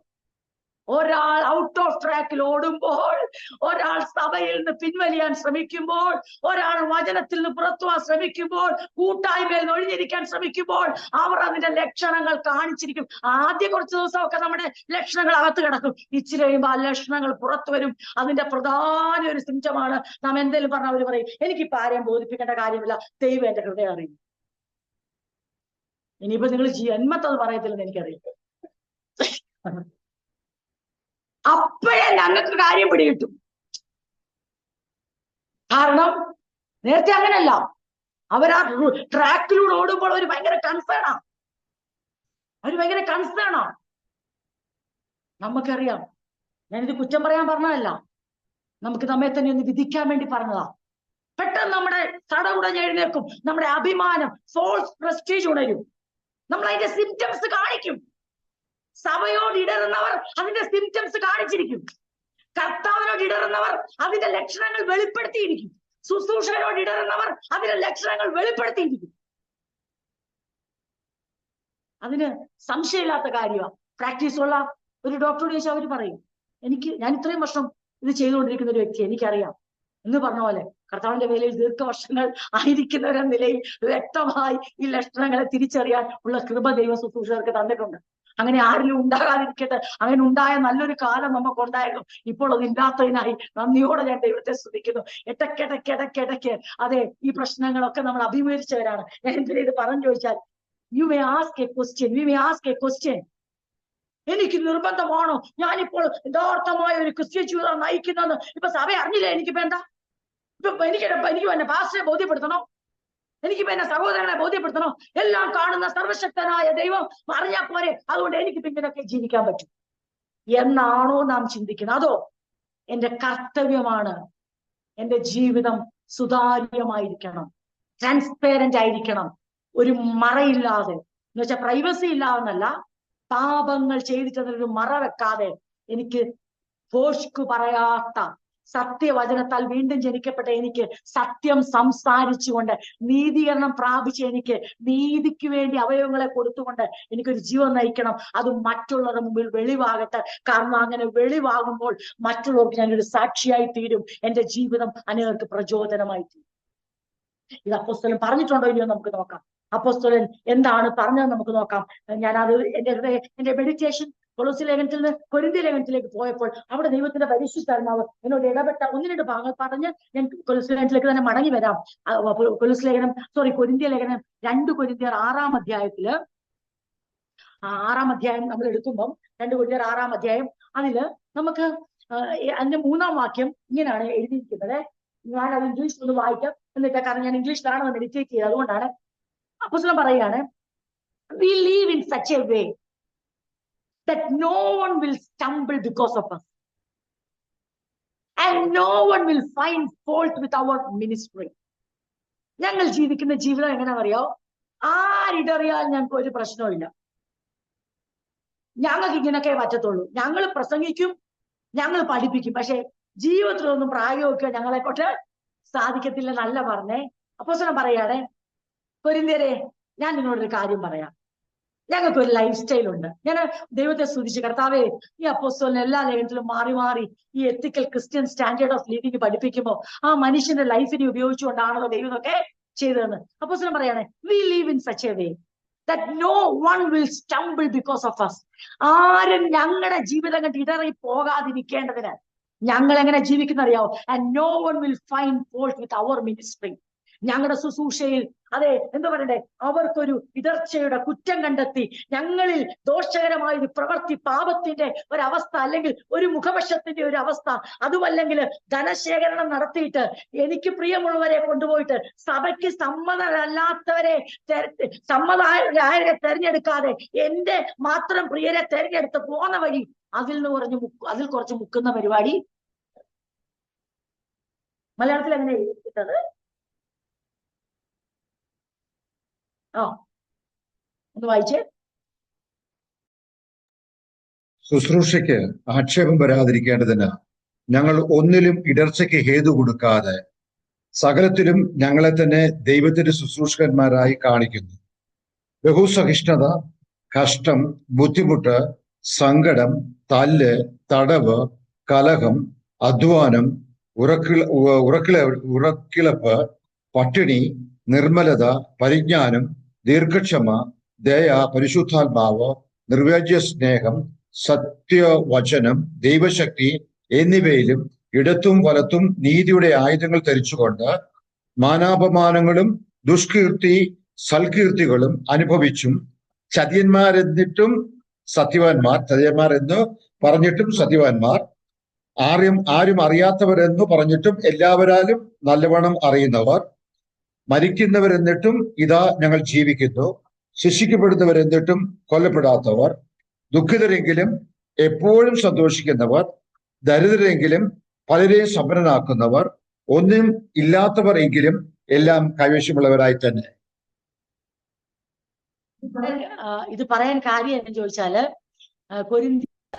ഒന്ന് കൊരിന്ത്യർ എഴുതിയ പോലല്ല, 2 കൊരിന്ത്യരിലേക്ക് വരുമ്പം ഒത്തിരി കാര്യങ്ങൾ പറയാൻ മാറ്റിവെച്ചതും അല്ലെ പറയണ്ടാന്ന് വിചാരിച്ചും ഒക്കെ പറയേണ്ടതായിട്ട് വന്നു. അപ്പോസ്തലൻ അവരുടെ മുമ്പിൽ തങ്ങളെ തന്നെ വെളിപ്പെടുത്തിയിട്ട് പറയുക, നിങ്ങൾക്ക് ഞങ്ങളുടെ ലൈഫ് അറിയാം, ഞങ്ങൾ ജീവിക്കുന്ന ജീവിതം, ഞങ്ങളെ ആരും വിലയിരുത്താൻ വരണ്ട, ഞങ്ങളുടെ കാര്യവും നോക്കാൻ വരണ്ട, ഞങ്ങൾ സൗകര്യം പോലെ ജീവിക്കും, ഞങ്ങൾക്ക് എന്നല്ല. വാസ്തവമായ അപ്പോസ്തലൻ പറഞ്ഞ കാര്യ, ഒരു മനുഷ്യന് ഇടറിപ്പോകാത്ത രീതിയിൽ ഒരു ജീവൻ നയിക്കാനാണ് ഞങ്ങൾ ശ്രമിക്കുന്നത്. അത് മാത്രമല്ല, ഞങ്ങളുടെ മിനിസ്ട്രി ഞങ്ങൾ വളരെയധികം ശ്രദ്ധിക്കുന്നുണ്ട്. എന്നിട്ട് പറയുകയാണ്, ഇൻ എവറിത്തിങ് വി ഡു, ഈ വാക്കിനെ we show that we are true ministers of God. We show that. അപ്പൊ നമ്മൾ പറയും ഷോ ഓഫ് വേണ്ട, ഒരിക്കലും പാടില്ല, അത് കപടഭക്തിയാ. പക്ഷേ ഷോ ഓഫ് വേണ്ട, അത് പാർട്ട് ഓഫ് ഹിപ്പോക്രസിയാ. പക്ഷെ അപ്പോസ്തലൻ പറയുന്നു, we show that. ഞങ്ങൾ കാണിക്കുന്നു. അതായത് ഞങ്ങളിൽ ഇല്ലാത്ത ഒരു കാര്യം ഉണ്ടെന്ന് ഞങ്ങൾ കാണിക്കുകയല്ല, ഞങ്ങൾ ഒരു കാര്യം ചെയ്യുമ്പോൾ ആ വിശ്വസ്തത അത് വെളിവാകുന്ന രീതിയിൽ ഞങ്ങൾ ചെയ്യുന്നു. We show that. എങ്ങനെ ചെയ്യുന്നത്? We are true ministers of God. ദൈവത്തിന്റെ സത്യവേലക്കാരെന്ന് നിങ്ങളുടെ മുൻപിൽ വെളിപ്പെടുത്തിക്കൊണ്ടാണ് ഞങ്ങൾ ജീവിക്കുന്നത്. ഞാൻ എന്തിനാ ഇത് പറയുന്നതെന്ന് ചോദിച്ചാൽ, കൊലോസ്യ ലേഖനത്തിലും എഫേസ്യ ലേഖനത്തിലും ഫിലിപ്പിയ ലേഖനത്തിലും നമ്മളോടൊരു പേഴ്സണൽ ഹോളിനെസ്സിനായിട്ട് അപ്പോസ്തലൻ നമ്മളെ ആഹ്വാനം ചെയ്യുമ്പോൾ അവർ ജീവിച്ച ജീവിതത്തെ കുറിച്ച് അവനോട് വെളിപ്പെടുത്തുകയാണ്. പറയാ, നിങ്ങൾക്കറിയാമല്ലോ, ഞങ്ങളുടെ ലൈഫിന്റെ ആ ട്രാൻസ്പെറൻസി വ്യക്തമായി നിങ്ങളുടെ മുമ്പിൽ ദൃശ്യമാ. ഞാനിത് പറയാ, ഞാൻ എന്തിനാ ഇത് ഓർപ്പിക്കും ചോദിച്ചാൽ, നമ്മുടെ മനസ്സിലൊരു ചിന്ത വരും, നമ്മുടെ ക്രിസ്തീയ ജീവിതത്തിന്റെ സാക്ഷ്യം, അതിപ്പം ഞാൻ ഉള്ളിലോട്ട് വലിഞ്ഞോളാം, എന്നെ ആരും അറിയണ്ട, എനിക്കൊന്നും വേണ്ട, എങ്ങനെയെങ്കിലും അങ്ങനെ ഒരു ജീവിതത്തിനായിട്ടല്ല. നമ്മുടെ ഫങ്ഷൻ ചെയ്തുകൊണ്ട്, അവനവന്റെ ധർമ്മം ചെയ്തുകൊണ്ട് നാം ജീവിക്കുക. നാം ചെയ്തു എന്ന് മറ്റുള്ളവരെ കാണിക്കാനല്ല ഇതിന്റെ അർത്ഥം. പിന്നെയോ ഞങ്ങളുടെ ലൈഫിന്റെ നമ്മൾ പറയത്തില്ലേ, ആ ജെന്യുവനിറ്റി, അതിന്റെ നേര്, അതിന്റെ നിർമ്മലത, അത് ദൃശ്യമാണ്. നിങ്ങളെ കാണിക്കാൻ വേണ്ടി ഞങ്ങൾ നിർമ്മലത കാണിക്കുമല്ല, നിങ്ങളെ കാണിക്കാൻ വേണ്ടി ഞങ്ങൾ എന്താ പറയണ്ടേ, കളവ് കാണിക്കാതിരിക്കുകയല്ല, നിങ്ങളെ കാണിക്കാൻ വേണ്ടിയല്ല, നിങ്ങളെ കാണിക്കുന്നു എന്ന് പറഞ്ഞാൽ അതിന്റെ അർത്ഥം കാണിക്കുന്നു എന്നല്ല, ഞങ്ങൾ ജീവിക്കുന്നു എന്നാണ്. ആ ജീവിതം നിങ്ങൾ കാണുന്നു. ഇല്ലാത്തൊരു ജീവിതം ഞങ്ങൾക്കുണ്ടു എന്ന് നിങ്ങളെ കാണിക്കുന്നതാണ് ഷോയോ. അതാണ് ഹിപ്പോക്രസി, അതാണ് കപടഭക്തി. എന്നാൽ ദൈവം ആഗ്രഹിക്കുന്ന ഒരു ജീവിതം ഞങ്ങൾ നിങ്ങളുടെ മുമ്പിൽ നയിക്കുന്നത് മറവായിട്ടല്ല, പൊരുളായിട്ടല്ല, പിന്നെയോ ദൃശ്യമാണ്, വെളിവായിട്ടാണ്. ഇതോരോ ദൈവത്തിന്റെ കർത്തവ്യമാണ്. പറയാണ്, ഇതാണ് ഞങ്ങളുടെ lifestyle. We show that we are true ministers of God. എനിക്കറിയാം, തിമോത്തിക്കും എന്നെ അറിയാം, എനിക്ക് തിമോത്തിയെ അറിയാം എന്നല്ല, പിന്നെ എപ്പഫ്രാസിനോട് എന്നെ അറിയാം, പിന്നെ അങ്ങനല്ല. നിങ്ങളുടെ മുമ്പിൽ കൊരിന്ത്യരെ, നിങ്ങളുടെ മുമ്പിൽ ഞങ്ങളുടെ ലൈഫ് സ്റ്റൈൽ നിങ്ങളൊന്ന് ഓർത്തേ. ഞങ്ങളുടെ ജീവിതത്തിന് ഇതാ ഈ അപ്പോസ്തലനാ നമ്മളോട് പറയുന്നേ. അതോടെ ധാരാളമായ ധനം ശേഖരണം നടത്തി കയ്യിൽ വരുമ്പോൾ, അത് യെരൂശലേമിലുള്ള സഭയ്ക്ക് കൊണ്ടു കൊടുക്കാൻ ഒരുങ്ങുമ്പോൾ, ദൈവസഭയ്ക്ക് റെപ്യൂട്ടഡ് ആയ, ദൈവസഭയിൽ വിശ്വസ്തരെന്ന് തെളിഞ്ഞ സഹോദരങ്ങളെ കൂടെ സാക്ഷികളാക്കി കൊണ്ടുപോയി കൊടുക്കാൻ അപ്പോസ്തലൻ അത്യാഗ്രഹിയായിട്ടല്ല, അപ്പോസ്തലൻ എവിഡന്റ് ആയ ട്രാൻസ്പെറന്റ് ആയ ക്രിസ്ത്യൻ ലൈഫ് നയിക്കണമായിരുന്നു. ഇന്ന് നിങ്ങൾക്കറിയാമോ ദൈവമക്കളെ, നമ്മൾ അറിയേണ്ട ഒരു കാര്യമുണ്ട്. പല ശുശ്രൂഷകരും വീടുവാൻ കാരണം, പല ദൈവമക്കളുടെയും പേര് കളങ്കപ്പെടാൻ കാരണം, പലരുടെയും ജീവിതത്തിൽ അവർ തെറ്റ് ചെയ്തിട്ട് പോലും ആയിരിക്കത്തില്ല, പക്ഷെ അവർ പലപ്പോഴും മറ്റുള്ളവരുടെ മുമ്പിൽ ജീവിക്കേണ്ട ജീവിതത്തിന്റെ ആ സ്റ്റാൻഡേർഡ് മനസ്സിലാക്കാതെ, അതൊന്നും എനിക്കൊരു വിഷയമല്ല, എനിക്ക് ഇഷ്ടമുണ്ടെങ്കിൽ ഇഷ്ടമുള്ളിടത്ത് ഞാൻ പോകും, എനിക്ക് എന്നെ അറിയാം, ദൈവത്തിനും എന്നെ അറിയാമെന്നുള്ള അഹംഭാവ ജീവിതം നയിച്ച നിമിത്തം പലരുടെ ഓട്ടം തടസ്സപ്പെട്ടു, പലരും വീണുപോയി, പല ദൈവമക്കളുടെ ജീവിതവും കളങ്കപ്പെട്ടു. എനിക്കറിയാം, എന്റെ വീട്ടിൽ അങ്ങനെ പലരും വന്നു പോകും. അതാരായി ചോദിക്കാൻ? ഞങ്ങളുടെ വീട്ടിൽ നടക്കുന്നതെന്ന് ഞാനും ദൈവവും അങ്ങനെയുള്ള ജീവിതം നയിച്ച പലരും, അവർ ശുശ്രൂഷകരായിക്കോട്ടെ, അവർ ദൈവമക്കളായിക്കോട്ടെ, അതാണ് ദൈവത്തെ ഭയവും മനുഷ്യനെ ശങ്കയുമുള്ള ഒരു ജീവിതമാണ് നാം നയിക്കേണ്ടത്.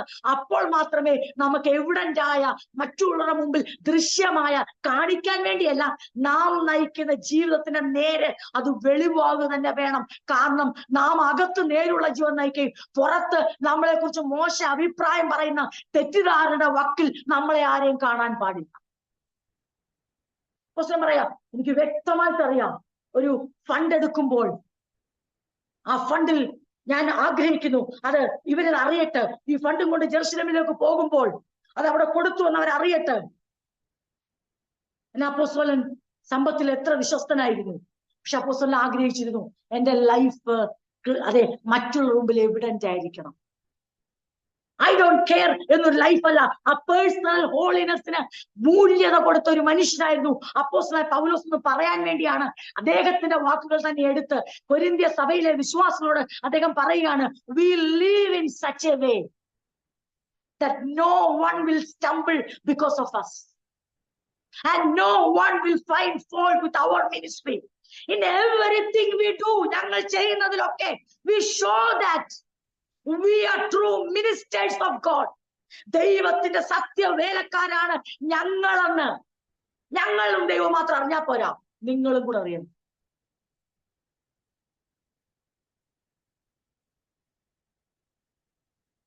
എന്നിട്ടാണ് പറയുന്നത്, we patiently endure troubles and hardship and calamities of every kind. എന്നിട്ട് പറയാം, we have been beaten, been put in prison, faced angry mobs, worked to exhaustion, endured sleepless nights and gone without food. എന്നിട്ട് അടുത്ത വാക്കാണ് 6-ാം വാക്യം ഞാൻ വീണ്ടും വായിക്കുന്നു. കഷ്ടങ്ങളുടെ ഒരു നിര പറഞ്ഞിട്ട്, സങ്കടങ്ങളുടെ ഒരു നിര പറഞ്ഞിട്ട്, ഒരു ലിസ്റ്റ് പറഞ്ഞിട്ട്, വേദനകളുടെ, ഉറക്കമില്ലായ്മയുടെ, പട്ടിണിയുടെ, ഉപദ്രവങ്ങളുടെ, പീഡനങ്ങളുടെ ഒരു ലിസ്റ്റ് പറഞ്ഞിട്ട് 6-ാം വാക്യം പറയുക, ഞങ്ങൾ എങ്ങനെയാ ഞങ്ങളെ പ്രൂവ് ചെയ്തറിയാമോ? അപ്പോസ്തലൻ നമ്മളോട് പേഴ്സണൽ ഹോളിനെസിനെ കുറിച്ച് പഠിപ്പിക്കുമ്പോൾ അപ്പോസ്തലൻ 6-ാം വാക്യത്തിൽ പറയുന്നു, 6-ന്റെ 6 പറയുന്നു, ആദ്യം ഞാൻ നിങ്ങളോട് പറഞ്ഞു we live in such a way. വീണ്ടും പറഞ്ഞു we show that. മൂന്നാമത് 6-ാം വാക്യം, we prove ourselves by our purity, our understanding, our patience, our kindness, by the Holy Spirit within us and by our sincere love. ഈ വാക്ക് ശ്രദ്ധിച്ചോ നിങ്ങൾ? മലയാളത്തിൽ എങ്ങനെയാ അത്? മലയാളം കൂടെ ആ ഭാഗം എടുത്തു വെച്ചിട്ടില്ല. we prove എങ്ങനെയാത്? അത് എന്നിട്ട്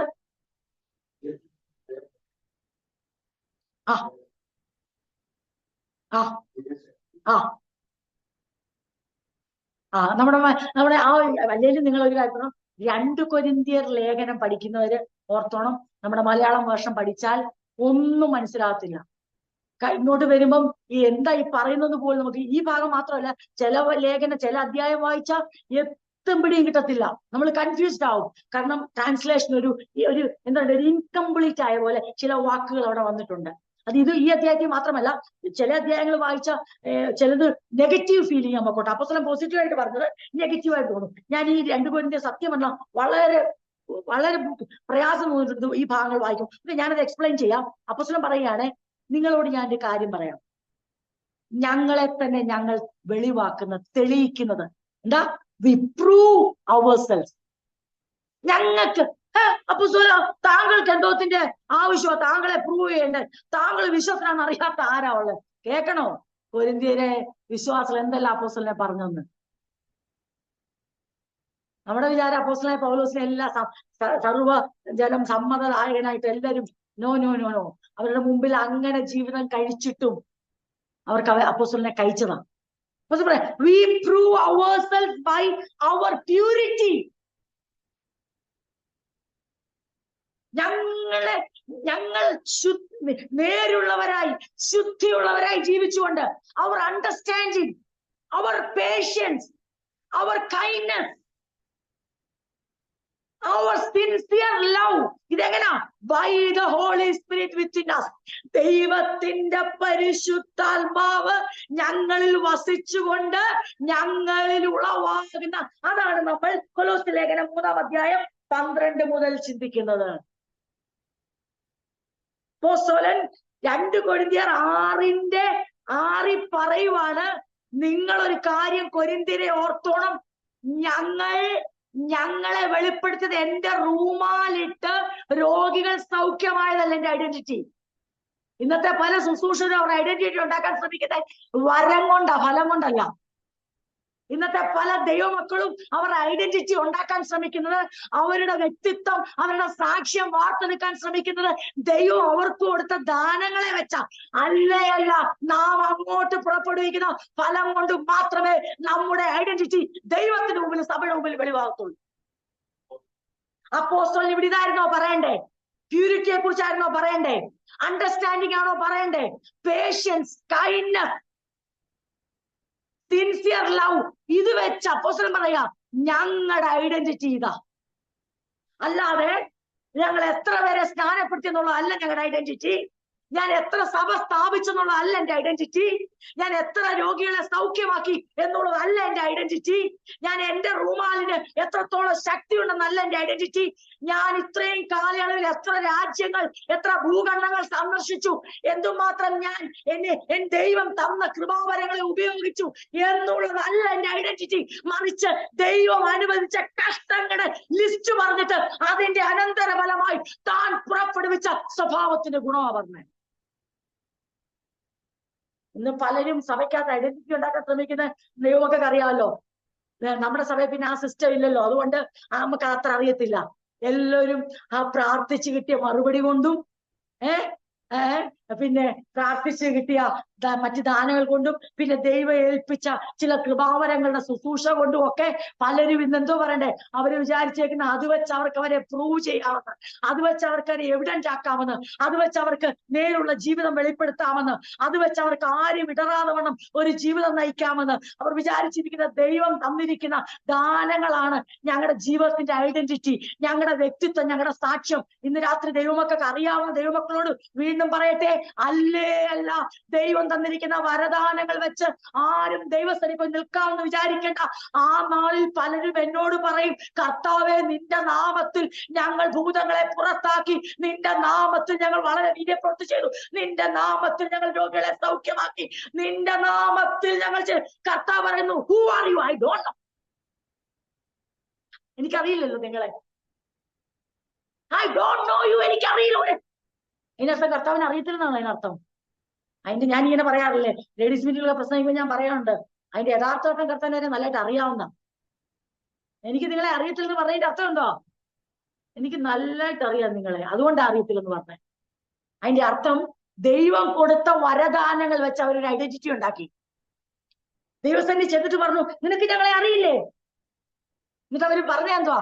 എന്നിട്ട് ദൈവമക്കളും ശ്രദ്ധിച്ചേ, അവരവരെ ഐഡന്റിറ്റി, മേൽവിലാസം, അവരുടെ അഡ്രസ് ദൈവത്തിന്റെ മുമ്പിൽ അവരെ പ്രസന്റ് ചെയ്ത് എങ്ങനാ? ദൈവം അവർക്ക് കൊടുത്ത ഗിഫ്റ്റ് വെച്ചിട്ട് അവര് പറഞ്ഞു, അറിയത്തില്ല, ഞങ്ങളാ യേശുവിനാണ് നിന്റെ നാമത്തിൽ ഭൂതങ്ങളെ പുറത്താക്കി ആ അതാ ഞങ്ങൾ. പിന്നെ ഞങ്ങൾ ആരാ നിർത്തില്ലേ? ആ രോഗികളെ സൗഖ്യമാക്കി, അതാ ഞങ്ങൾ. പിന്നെ ഞങ്ങൾ മരിച്ചവരെ ഉറപ്പിച്ചു നിന്റെ നാമത്തിൽ, അതാ ഞങ്ങൾ. പിന്നെ ഞങ്ങൾ വളരെ എല്ലാവരും ലിസ്റ്റപ്പ് ചെയ്യാൻ പറ്റത്തില്ല, വളരെ വീരപ്രവൃത്തി, അതാ ഞങ്ങൾ. അത് ആര്? നിങ്ങൾ ആരാ ചോദിച്ചു. കടക്കാൻ പറഞ്ഞു പുറത്ത്. എന്താ കാര്യം?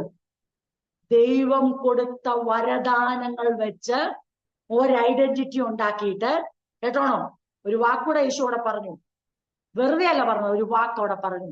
അത് നമുക്ക് സംഭവിക്കാതിരിക്കാന്നുള്ളത് ഈ പഠനത്തിന്റെ പ്രധാന ഉദ്ദേശമാണ്. എന്താണ് നിങ്ങൾ ഓർക്കുന്നു ആ വാക്ക്?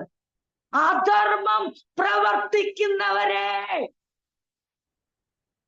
അതാണ് ഗലാത്യലേഖനത്തിൽ പറയുന്നത്. Those who practice such things. കഴിഞ്ഞ കാലങ്ങൾ ആയുസ് ഞാൻ നിങ്ങൾക്ക് തന്നിട്ട് സ്വഭാവത്തിന് ഒരു രൂപാന്തരവും വരുത്താതെ എന്റെ ദാനങ്ങളെ എന്റെ നാമത്തിൽ ഉപയോഗിച്ച് നിങ്ങൾ മുന്നേറിയെന്നല്ലാതെ നിങ്ങളിൽ നിന്ന് കാശിന്റെ ഫലം പുറപ്പെടുവിച്ചില്ല. എന്നിട്ട് നിങ്ങൾ വിചാരിച്ചു ഞാൻ തരുന്ന ദാനങ്ങളുടെ ഐഡന്റിറ്റിയിൽ നിങ്ങൾക്ക് എന്റെ അടുത്ത് എന്റെ രാജ്യത്തിൽ പ്രവേശനമുണ്ടെന്ന്. പക്ഷെ നിങ്ങൾ ഓർത്തത്, നിങ്ങൾക്ക് നിങ്ങളെ കുറിച്ച് പറയാൻ ഒത്തിരി കാര്യം ഇടണമെന്നറിയോ? നിന്റെ നാമത്തിൽ ഇത്, നിന്റെ നാമത്തിൽ. പക്ഷെ എനിക്ക് നിങ്ങളെ കുറിച്ച് ഒറ്റ കാര്യം പറയാനുള്ളൂ, അധർമ്മം പ്രവർത്തിക്കുന്നവരെ. അതിന്റെ അർത്ഥം നാളുകളായി ജീവിതത്തിൽ തന്ന ആയുസ്സിൽ മുഴുവനും അതെ റൈച്ചത്തായി ലോലെസ്നെസ്, ധാർമ്മികതയില്ലാതെ ദൈവത്തിന് നിരക്കാത്ത ജീവിതം നയിച്ചവരെ, എനിക്ക് നിങ്ങൾക്ക് നിങ്ങളുടെ ഐഡന്റിറ്റി എനിക്ക് നന്നായിട്ട് അറിയാം. കാരണം നിങ്ങളുടെ ഐഡന്റിറ്റി നിങ്ങൾ ഉണ്ടാക്കാൻ ശ്രമിച്ചത് നിങ്ങളുടെ സ്വഭാവം കൊണ്ടല്ല, ഞാൻ തന്ന വരങ്ങൾ കൊണ്ടാണ്. ഇന്ന് രാത്രി ദൈവവചന പഠനത്തിൽ ദൈവമക്കളായ ഓരോരുത്തരും നാം ഉറച്ചും തറപ്പിച്ചും ചിന്തിച്ചോണം. നമ്മൾ എങ്ങനെയാണ് നമ്മുടെ ഐഡന്റിറ്റി ഉണ്ടാക്കാൻ ശ്രമിക്കുന്നത്? നമ്മളെ പ്രൂവ് ചെയ്യാൻ ശ്രമിക്കുന്നത് പ്രാർത്ഥിച്ചു കിട്ടിയ മറുപടി കൊണ്ടാണോ? നാം പ്രാർത്ഥിച്ച് മറ്റുള്ളവർക്ക് കിട്ടിയ സൗഖ്യം കൊണ്ടാണോ? പ്രാർത്ഥനാ വരം കൊണ്ടാണോ? വിശ്വാസ വരം കൊണ്ടാണോ? രോഗശാന്തി വരം കൊണ്ടാണോ? സഭയുടെ അതെ കൂട്ടത്തിൽ നിന്നുകൊണ്ട് കൂട്ടത്തിൽ പാടി ഞങ്ങളുടെ സഭ ഭയങ്കര സംഭവമാണെന്ന് പറയുന്നതിലൂടെയാണോ? അതോ അപ്പോസ്തലനായ പൗലോസ് പറയുന്നു, ഞങ്ങളെ തന്നെ പ്രൂവ് ചെയ്യുന്നത് എങ്ങനെയാന്ന് കൊരിന്ത്യരെ നിങ്ങൾക്കറിയാമല്ലോ. ശുശ്രൂഷയുടെ മഹാത്മ്യമല്ല പൗലോസ് പറയുക എന്റെ വ്യക്തിത്വം പിന്നെയോ കഷ്ടങ്ങളുടെ ദൈവം എന്നെ കടത്തിവിട്ടപ്പോൾ എന്നിൽ നിന്ന് പുറപ്പെട്ട ദയയും സ്നേഹവും കരുണയും അണ്ടർസ്റ്റാൻഡിങ്ങും പരിശുദ്ധാത്മാവിനാൽ ഉളവായ ഈ ഫലങ്ങളാണ് എന്റെ ഐഡന്റിറ്റി. ഈ അപ്പോസ്തലനെ കൊണ്ടാണ് ഓരോ ലേഖനത്തിലും പേഴ്സണൽ ഹോളിനെസ്സിന് വേണ്ടി വിശ്വാസികളെ ആഹ്വാനം ചെയ്തു. അപ്പോസ്തലൻ പറയുന്നു, we prove ourselves. We prove ourselves.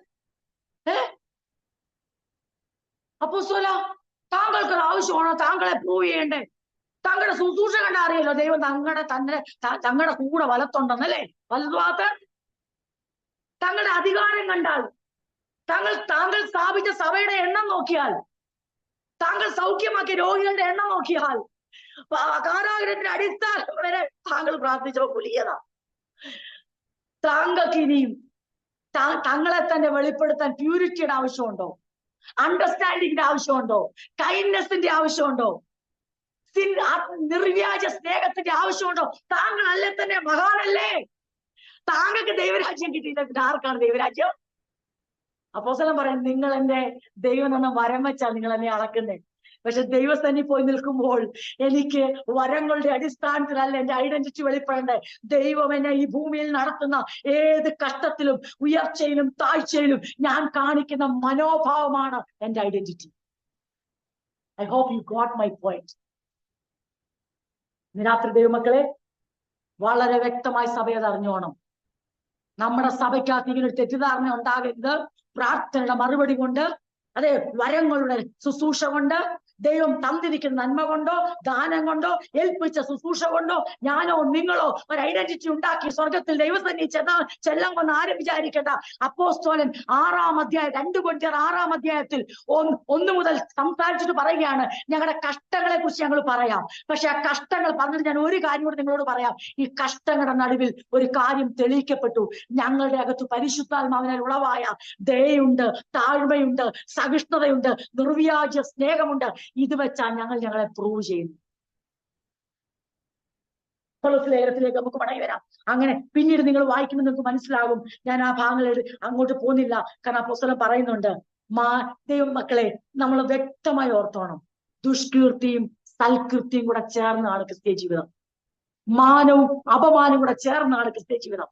നമ്മൾ വിശ്വസ്തയോടെ നിന്നാൽ, അപ്പോസ്തലൻ പറയാ, ഞങ്ങളെ ചതിയന്മാരെന്നാ വിളിക്കുന്നേ. ചതിയന്മാരെന്ന പേര് കേട്ടുകൊണ്ട് തന്നെ ചതിക്കാത്തവരായി ഞങ്ങൾ ജീവിക്കുന്നു. അതെ, ഭൂലോകത്തെ ഇളക്കി മറിക്കുന്ന ദുരുപദേശക്കാര്, നസ്രായ മതക്കാരെന്ന പേര് കേട്ടുകൊണ്ട് തന്നെ ഞങ്ങൾ സത്യവചനം പ്രസംഗിക്കുന്നു. ആരും ഇങ്ങനെ ഒരു എന്താ പറയണ്ടേ ഫാന്റസിയിലോട്ട് പോകരുത്. എങ്ങനെയാ? ക്രിസ്തീയ ജീവിതത്തിൽ മാനമേയുള്ള അപമാനമില്ല. ക്രിസ്തീയ ജീവിതത്തിൽ സൽകീർത്തിയുള്ളൂ, ദുഷ്കീർത്തി. വാക്യം വായിച്ചായിരുന്നു ഇവിടെ അല്ലേ? ആ ഭാഗം ഇവിടെ വായിച്ചായിരുന്നു. വേണമെങ്കിൽ ഒന്നുകൂടെ ഒന്ന് വായിച്ചേക്കാം. എന്തോ അവിടെ എഴുതിയിരിക്കുന്നുള്ളത്. അതിന്റെ 7-ാം വാക്യം ഒന്നുകൂടെ 7-ലാണ് തോന്നുന്നു എഴുതിയിരിക്കുന്നത് അല്ലേ? 7-ാം വാക്യം ക്രിസ്ത്യൻ ജീവിതത്തിന്റെ ബാലൻസിങ് ക്രിസ്ത്യൻ ലൈഫാ. We faithfully preach the truth. God's power is working in us. We use the weapons of righteousness in the right hand for attack and the left hand for defense. എന്നിട്ട് പറയാണ്, we serve God whether people honor us or despise us. ഞങ്ങളെ മാനിച്ചാലും അപമാനിച്ചാലും ഞങ്ങൾ ദൈവത്തെ സേവിക്കും. Whether they slander us or praise us. ഞങ്ങളെ കുറിച്ച് നല്ല വർത്തമാനം പറഞ്ഞാലും ചീത്ത വർത്തമാനം പറഞ്ഞാലും ഞങ്ങൾ ദൈവത്തെ സേവിക്കും. We are honest, but they call us imposters. എന്താ അർത്ഥം? ഞങ്ങൾ സത്യസന്ധമായി ജീവിക്കുന്നവരാ, പക്ഷെ ലോകം ഞങ്ങളെ ചതിയന്മാരെന്ന് വിളിക്കുന്നു. ഇനി ഒരു കാര്യം കേൾക്കണം, ലോകം ഭയങ്കര മിടുക്കന്മാരെന്ന് വിളിച്ചവരെയാണ് യേശു വിളിച്ചത്. അധർമ്മം പ്രവർത്തിക്കുന്നവരെ എന്നെ വിട്ട് പോകുകയും. അപ്പോസ്തലൻ പറയാ, ഞങ്ങൾക്ക് ഭയമില്ല. ലോകം ഞങ്ങളെ ചതിയന്മാരെന്ന് വിളിക്കുമ്പോൾ ഞങ്ങളുടെ ചങ്കൂറ്റെന്നറിയാവോ? ഞങ്ങളുടെ ഐഡന്റിറ്റി ഉണ്ടാക്കിയത് വരത്തിന്റെ അടിസ്ഥാനത്തിലല്ല, സ്വഭാവ രൂപാന്തരത്തിന്റെ അടിസ്ഥാനത്തിലാണ്. ഇന്ന് രാത്രി ഒരു ചലഞ്ചായി നമ്മൾ ഏറ്റെടുത്തോണം. വരങ്ങളെ മറപിടിച്ച് ദൈവം തരുന്ന ദാനങ്ങളെ മറപിടിച്ച് ക്രിസ്തീയ ജീവിതത്തിന്റെ ഐഡന്റിറ്റി ഉണ്ടാക്കാൻ ശ്രമിക്കുന്ന എല്ലാവരും ആ നാളിൽ പരാജിതരാകും. പക്ഷെ സ്വഭാവത്തിന്റെ രൂപാന്തരത്തിൽ ദൈവാത്മാവിന്റെ വിധേയത്തോടുള്ള വിധേയത്വത്തിൽ ഉളവാകുന്ന വിശുദ്ധി, നേരിലും ദയയിലും നിർവ്യാജ സ്നേഹത്തിലും ആ പരിജ്ഞാനത്തിലും വെളിപ്പെടുന്ന ആ സ്വഭാവത്തെ മറച്ചു പിടിക്കാൻ നമ്മളെ എത്ര ചതിയന്മാരെന്ന് വിളിച്ചാലും നമ്മൾ ചങ്കുറ്റത്തോടെ ലോകത്ത് ദൈവത്തെ സേവിക്കും. നാം തീരുമാനിക്കണം, ലോകം ചതിയന്മാരെന്ന് വിളിക്കുമ്പോൾ നിർത്തേണ്ടതാണോ ദൈവവേല? ലോകത്തിന്റെ ദുഷ്കീർത്തി വരുമ്പോൾ നിർത്തേണ്ടതാണോ ദൈവമക്കൾ എന്നുള്ള പദവി? അപ്പോസ്തലൻ പറയാണ്, ഞങ്ങളെ ദുഷ്കീർത്തിയാണേലും സൽകീർത്തിയാണേലും മാനമാണേലും അപമാനമാണേലും വി സെർവ് ഗോഡ്. ഇത് കൊരിന്ത്യരോട് പറയാം. കാരണം കൊരിന്ത്യർക്ക് മറച്ചു വെക്കാൻ പറ്റത്തില്ല അപ്പോസ്തലന്റെ ദൈവത്താൽ ആത്മാവിനാൽ ഉളവായ ആ രൂപാന്തരപ്പെട്ട മനുഷ്യന്റെ ജീവിതം. അത് വെളിവായി. കൊലോസ്യരുടെ 3-ാം അധ്യായത്തിൽ ഇത് പറഞ്ഞ ഞാൻ ഇതിനെ പറ്റി എല്ലാ ലേഖനങ്ങളുടെ പഠനത്തിലും ഈ ഒരു വാക്ക് ദൈവമക്കൾ ഓർത്തോണം. നമ്മളെ ഈ വചനം പഠിപ്പിക്കുന്ന അല്ലെങ്കിൽ നമുക്കിത് എഴുതിത്തരാൻ ദൈവം ഉപയോഗിച്ച ഭക്തൻ എങ്ങനെയാണ് തന്റെ ക്രിസ്ത്യൻ ജീവിതത്തിന്റെ ഐഡന്റിറ്റി വാർത്തെടുത്തത്. അതുകൊണ്ട് 12-ാം വാക്യം വായിച്ചത് നിർത്തിയേക്കാം. 3-ന്റെ കൊലോസ്യരുടെ 3:12. അതുകൊണ്ട് ദൈവത്തിന്റെ വൃതന്മാരും വിശുദ്ധന്മാരും പ്രിയരുമായി മനസ്സലിവ്, ദയ. നമ്മൾ പറയും, ഓ ഈ പുള്ളിക്ക് പറയാൻ നല്ല എളുപ്പമോ? അല്ലേ അല്ല. ഈ വാക്കാണ് ഇപ്പൊ നമ്മൾ കൊന്തിലേലത്തിൽ വായിച്ചത്. എന്താ എഴുതിയത്? മനസ്സലിവ്, ദയ, താഴ്മ, സൗമ്യത, ദീർഘക്ഷമ. അപ്പോസ്തലൻ താങ്കൾ എപ്പോഴും ധരിച്ചിട്ടുണ്ട്. അപ്പൊ നമ്മൾ ഇതേ ധരിച്ചിട്ടുള്ളൂ. ഞാൻ ഒരിക്കലും എന്റെ ശുശ്രൂഷയുടെ ഉടുപ്പെടുത്ത് ധരിച്ചിട്ടേ ഇല്ല. ഞാൻ ഒരിക്കൽ പോലും വരങ്ങളുടെ ഉടുപ്പ് ഞാൻ ധരിച്ചിട്ടേ ഇല്ല. ഞാൻ ഒരിക്കൽ പോലും എന്റെ റൂമാൽ ഇങ്ങനെ കറക്കി നടന്നിട്ടേ ഇല്ല. ഞാൻ ഒരിക്കൽ പോലും ഞാനോ എന്റെ സഹശുശ്രൂഷകരോ ഞങ്ങളെ വെളിവാക്കാൻ വേണ്ടി ഈ വകയൊന്നും ഉപയോഗിച്ചിട്ടില്ല. പോയി ഒളിച്ചിട്ടേ ഉള്ളൂ, ഓടി മാറിയിട്ടേ ഉള്ളൂ.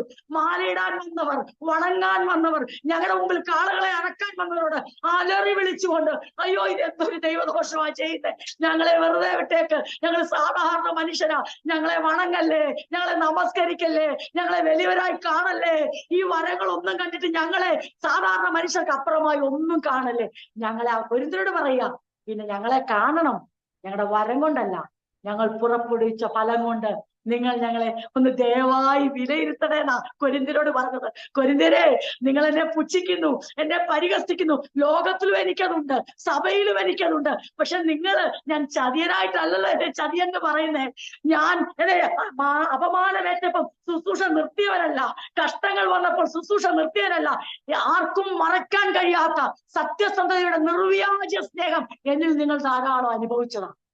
എന്നിട്ട് നിങ്ങൾ എന്നെ ചതിയെന്ന് വിളിച്ചാൽ, ലോകം എന്നെ ചതിയെന്ന് വിളിച്ചാൽ അതുകൊണ്ട് തീരുന്നതല്ല എന്റെ ദൈവവേദന.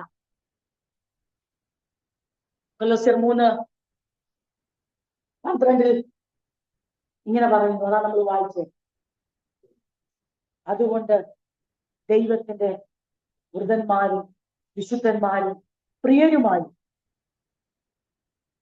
കഴിഞ്ഞ ആഴ്ച നമ്മൾ ചിന്തിച്ചത് എങ്ങനെ ആകരുത് പുതുമനുഷ്യൻ, അല്ലേ? പുതിയ മനുഷ്യൻ എങ്ങനെ ആകരുത്. ഈ ആഴ്ചയിലെ ചിന്തിക്കേണ്ട ഭാഗം അതായിരുന്നു. ഞാൻ അപ്പോസ്തലനെ ഇടയ്ക്ക് കൊണ്ടുവന്നുകൊണ്ടാണ് ഈ ഭാഗം. എങ്ങനെ ആകണം, എന്ത് ധരിക്കരുത്, നമ്മൾ ധരിക്കാൻ പാടില്ലാത്തത്, പുതിയ മനുഷ്യൻ എടുത്ത് ധരിക്കാൻ പാടില്ലാത്ത, ഉപയോഗിക്കാൻ പാടില്ല അവയവം അങ്ങോട്ട്. ഇനിയും പറയുന്നത് പുതിയ മനുഷ്യൻ. നിങ്ങൾ ഈ വാക്ക് വളരെ ശ്രദ്ധിച്ചോണം. ഈ വാക്ക് ധരിക്കുക, ധരിക്കുക, അതിന്റെ അർത്ഥം പുറത്തു വെളിവാക്കുക, മനുഷ്യർ കാണണം, പ്രൂവ്. ഇത് വ്യക്തമായി മനസ്സിൽ ഉറപ്പിച്ചുകൊണ്ട് വേണം അകത്തെ വിശുദ്ധി, അകത്തെ നേര് ഒക്കെ കാര്യം അത് സമയാസമയങ്ങളിൽ ധരിക്കണം. ഔട്ട്വേർഡ് ആയിട്ട് വരണം, പുറത്തത് പ്രതിഫലിക്കണം. അത് അപ്പോസ്തലൻ പറഞ്ഞു, വി ഷോ, വി പ്രൂവ്. ഇതെല്ലാം എടുത്ത വാക്യം പറഞ്ഞു. ഇവിടേക്ക് വരുമ്പോ അപ്പോസ്തലൻ പറയാം, എന്നിവ ധരിച്ചുകൊണ്ട്, അകത്ത് വെച്ചുകൊണ്ടല്ല, ഒരു വസ്ത്രം എടുത്ത് അണിയുന്ന പോലെ ഇവ ധരിച്ചുകൊണ്ട്. അകത്തുള്ളത് വേണം ധരിക്കാൻ, അതായത് അകത്തുള്ള ക്യാരക്ടർ വേണം പുറത്തു കൊണ്ടുവരാൻ. അന്യോന്യം പൊറുക്കുകയും ഒരുവനോട് ഒരുവന് വഴക്കുണ്ടായാൽ തമ്മിൽ ക്ഷമിക്കുകയും ചെയ്യുന്ന വാക്കുകളെ നിർത്തുന്നു. നമുക്ക് പ്രാർത്ഥിക്കാം. സമയം കഴിഞ്ഞു, വാക്കുകളെ നിർത്തുന്നു. നമുക്ക് പ്രാർത്ഥിക്കാം. നമുക്ക് ദൈവം സമയം തരി ചിന്തിപ്പാൻ, നമുക്ക് ചിന്തിക്കാൻ കർത്താവ് നമ്മളെ അതിനായിട്ട് സഹായിക്കട്ടെ. ഒരു നിമിഷം നമ്മുടെ കണ്ണുകളെ അടയ്ക്കാം, നമുക്ക് പ്രാർത്ഥിക്കാനായി നമ്മുടെ തലകളെ വണക്കാം. ഞാൻ ഈ ഭാഗങ്ങൾ എടുത്ത് നിങ്ങളോട് ചിന്തിക്കുമ്പോൾ നിങ്ങൾക്ക് അതിനകത്തെ എന്റെ കഴിഞ്ഞ ദിവസങ്ങളിൽ എന്റെ ദൈവ ധ്യാനത്തിൽ എന്റെ വല്ലാതെ കർത്താവ് ഈ 2 Corinthians 4:5-6 ഇങ്ങനെ എന്നെ വായിപ്പിച്ച് ആ ഭാഗങ്ങൾ ഞാൻ ധ്യാനിച്ചപ്പോൾ ദൈവത്തിന്റെ പരിശുദ്ധാത്മാവ് എന്റെ ഉള്ളത്തോട് ഇടപെട്ടു. നീ ദൈവസഭയെ അറിഞ്ഞിരിക്കണം, നീ അറിഞ്ഞിരിക്കണം. അതെ, ക്രിസ്തീയ ജീവിതം എന്ന് പറയുന്നത് അത് നീയും ദൈവം തമ്മിൽ മാത്രമുള്ളതല്ല. ക്രിസ്തീയ ജീവിതം അത് സഭയോട് ബന്ധപ്പെട്ടതാ, അത് വ്യക്തികളോട് ബന്ധപ്പെട്ടതാ. ക്രിസ്തീയ ജീവിതത്തിന്റെ മഹാത്മ്യം വെളിപ്പെടുത്തുന്നത് അത് സമൂഹത്തിലൂടെ വെളിപ്പെടേണ്ടതാ. അതാ കർത്താവ് പറഞ്ഞേ, മലമേൽ മറഞ്ഞിരിക്കാത്ത പട്ടണം. വിളക്ക് കത്തിച്ചു, ഞങ്ങളുടെ വിളക്ക് കത്തിയിരിക്കുക. ഇപ്പൊ ഞങ്ങൾക്ക് സൗകര്യം ഇല്ല തണ്ടിൽ വെക്കാൻ, ഞങ്ങൾ കട്ടിലിനടി വെക്കും. നിങ്ങൾ ആരാണ് ചോദിക്കാൻ ചോദിച്ചേക്കും. അപ്പൊ ഒരാൾ വീട്ടിൽ കയറി വന്നിട്ട് ചോദിച്ചു, അച്ചായ വിളക്ക് കത്തിച്ചിടോ? കത്തിച്ചടോ, ഞങ്ങൾക്ക് ഇപ്പം ഇവിടെ ടേബിളിൽ വെക്കാൻ സൗകര്യമില്ല, കട്ടിലിനടി വെക്കും. അയാൾ എന്നോ പറയാനാ? അയാൾ ഇറങ്ങിയിട്ട് പറയും, അവിടെ ഒരു മനുഷ്യനുണ്ട്, വിളക്ക് സമയാസമയങ്ങളിൽ കത്തിക്കും, പക്ഷെ പുള്ളി കട്ടിലിനടി കൊണ്ട് വിളക്ക് വെക്കും. അപ്പോഴേ വന്നവർക്ക് മനസ്സിലായല്ലോ ഈ കത്തിച്ചവന്റെ അഹങ്കാരം. ക്രിസ്തീയ ജീവിതം എന്ന് പറയുന്ന യേശു പറഞ്ഞു, വിളക്ക് കത്തിച്ച് അത് പറയിൻ കീഴിൽ, അതായത് കൊണ്ട് നമ്മുടെ ഭാഷ പറഞ്ഞ കട്ടിലിനടിയിലോട്ട് കൊണ്ട് വെക്കാനല്ല, പറയിന്റെ കീഴിൽ അത് കത്തിച്ച് തണ്ടിന്മേൽ വെക്കണം. അത് പ്രകാശിക്കണം. ക്രിസ്തീയ ജീവിതത്തിന്റെ മഹാത്മ്യം അത് പ്രകാശിക്കപ്പെടുമ്പോൾ യേശു പറഞ്ഞു, ലോകം പറയും നിങ്ങൾ എന്റെ ശിഷ്യന്മാർ. അപ്പൊ ലോകത്തെ കൊണ്ട് പറയിപ്പിക്കണോ ദൈവത്തിന്റെ പദ്ധതി ഉണ്ട്. എന്നാൽ മനുഷ്യരെ കാണിക്കാൻ നമ്മളെ കഴിഞ്ഞ ആഴ്ച നമ്മുടെ കുഞ്ഞുങ്ങളിൽ ദൈവവചനം കേട്ട പോലെ കാണിക്കാൻ വേണ്ടി ഒരു നീതിപ്രവൃത്തിയും എന്ന് വെച്ചാൽ അതിന്റെ അർത്ഥം എന്തോ? മനുഷ്യരിൽ നിന്ന് പ്രതിഫലം കിട്ടാനും പുകഴ്ച കിട്ടാനും ഒരു കാര്യവും ചെയ്യരുത്, മറിച്ച് ദൈവത്തിന്റെ മഹത്വത്തിനായി നാം കത്തി ജ്വലിക്കണം. ഈ ലോകത്തിൽ ജ്യോതിസ്സുകളെ പോലെ നിങ്ങൾ പ്രകാശിക്കണം. അർത്ഥാൽ നിങ്ങൾ മനുഷ്യൻ പുതുജീവിതം നയിക്കണം. ഇതാർത്ഥം. അതിന് വേറെ ഒരു കോംപ്ലിക്കേഷനും ഇല്ല. പഴയ മനുഷ്യൻ പുതുജീവൻ ദൈവത്തെ ഓർത്ത് നയിക്കേണ്ട ഒരു ഗുണവും ഇല്ല, അങ്ങോട്ട് ചെല്ലത്തില്ല. പിന്നെ പുതിയ മനുഷ്യനാണോ പുതിയ ജീവൻ നയിക്കണം. കേട്ടോണം, പഴയ മനുഷ്യൻ പുതിയ ജീവൻ നയിച്ചോണ്ട് ഒരു പ്രയോജനമില്ല, നയിക്കാൻ പറ്റത്തുമില്ല, അത് ചേർന്ന് വരത്തില്ല. പുതിയ മനുഷ്യൻ പുതിയ ജീവൻ നയിച്ചില്ലെങ്കിൽ പുതിയ മനുഷ്യൻ അർഹതപ്പെട്ടതോട് ചെയ്യല്ലാനും. അപ്പൊ നമ്മൾ ആരാ? പഴയ മനുഷ്യനാണോ? എന്നാൽ ദയവായിട്ട് നിങ്ങൾ എന്നോട് ക്ഷമിക്കണം, നിങ്ങൾക്കുള്ളതല്ല ഈ വചനം. പഴയ മനുഷ്യനോട് അല്ല ഈ സംസാരിക്കുന്നത്. പിന്നെയോ ക്രിസ്തുയേശുവിൽ ജനിക്കപ്പെട്ട പുതിയ മനുഷ്യനോടാണെങ്കിൽ, പുതിയ മനുഷ്യരാണ് ഈ കേൾക്കുന്നെങ്കിൽ അവര് പറഞ്ഞാട്ടെ, എനിക്കൊരു പുതിയ ജീവിതം നയിക്കണം, അതിനായിട്ടാണ് ദൈവം എന്നെ തെരഞ്ഞെടുത്തത്. അതുകൊണ്ടാണ് ആ പുതിയ മനുഷ്യനോടാ പറയുന്നത്, ക്രിസ്തുവിൽ ഇനി ഒരു വ്യത്യാസവുമില്ല, ഇനിയും വ്യക്തമായ പുതു പാരമ്പര്യത്തിലേക്ക് നോക്കരുത്, മറിച്ച് നിങ്ങൾ പറയണം നാം എല്ലാം ക്രിസ്തുവിൽ ഒന്നത്രേ. പക്ഷേ നമുക്കൊരു ഉത്തരവാദിത്വമുണ്ട്. നമ്മുടെ നവജീവിതം ഒരു വിളക്ക് തണ്ടിന്മേൽക്ക് ഇരിക്കുന്ന പോലെ, പട്ടണം മറഞ്ഞിരിക്കാത്ത മലമേലുള്ള പട്ടണം ഇങ്ങനെ എത്ര ദൂരേന്നും ആൾക്കാർ കാണും. അവിടെ അത് പട്ടണമാ, അവിടേക്ക് ചെന്നാൽ പട്ടണമാ, ആരും എടുത്തറിയും പട്ടണം. അതുപോലെ തന്നെ കാരമുള്ള ഉപ്പായി അങ്ങനെ ഒരു ജീവിതത്തിനായി കർത്താവ് നമ്മളെ ആഹ്വാനം ചെയ്യുന്നു. ഇനിയും ഈ ആഹ്വാനം ചെയ്ത അപ്പോസ്തലൻ വ്യക്തമായി സഭയോട് പറഞ്ഞു, ഞാൻ എന്റെ ജീവിതം കൊണ്ട് നിങ്ങളുടെ മുമ്പിൽ തെളിയിച്ചു. എന്റെ വരം കൊണ്ട് ഞാൻ ഒരു ഐഡന്റിറ്റി ഉണ്ടാക്കിയിട്ടില്ല, എന്റെ ഫലം കൊണ്ട് മാത്രമേ ഞാൻ ഐഡന്റിറ്റി ഉണ്ടാക്കിയിട്ടുള്ളൂ. നമുക്കും അങ്ങനെ പ്രാർത്ഥിക്കാം. കർത്താവേ, വരങ്ങൾ നീ തരുന്നത് വിശ്വസ്ത കാര്യ വിചാരകരായി അതിനെ വ്യാപാരം ചെയ്യുവാൻ, ശുശ്രൂഷിപ്പാൻ, അത് ആത്മീക വർദ്ധവിനായി, പൊതുപ്രയോജനത്തിനായി അത് ചെയ്തെടുപ്പാൻ ഞങ്ങളെ സഹായിക്കണം. എന്നാൽ ഫലങ്ങൾ പുറപ്പെടുവിച്ചുകൊണ്ട് ആ ഫലത്തിൽ, അതായത് സ്വഭാവ രൂപാന്തരത്തിൽ ഒരു വ്യക്തിത്വം ഞങ്ങൾക്ക് വാർത്തെടുത്ത് ഞങ്ങളെ തന്നെ പ്രൂവ് ചെയ്ത് അത് കത്തി ജ്വലിച്ച് നക്ഷത്രങ്ങളെ ശോഭിപ്പാൻ ഞങ്ങളെ സഹായിക്കണമെന്ന് നമുക്ക് ആത്മാർത്ഥമായി പ്രാർത്ഥിക്കാം. ഈ വചനങ്ങളാൽ ദൈവം നമ്മെ അനുഗ്രഹിക്കുമാറാകട്ടെ.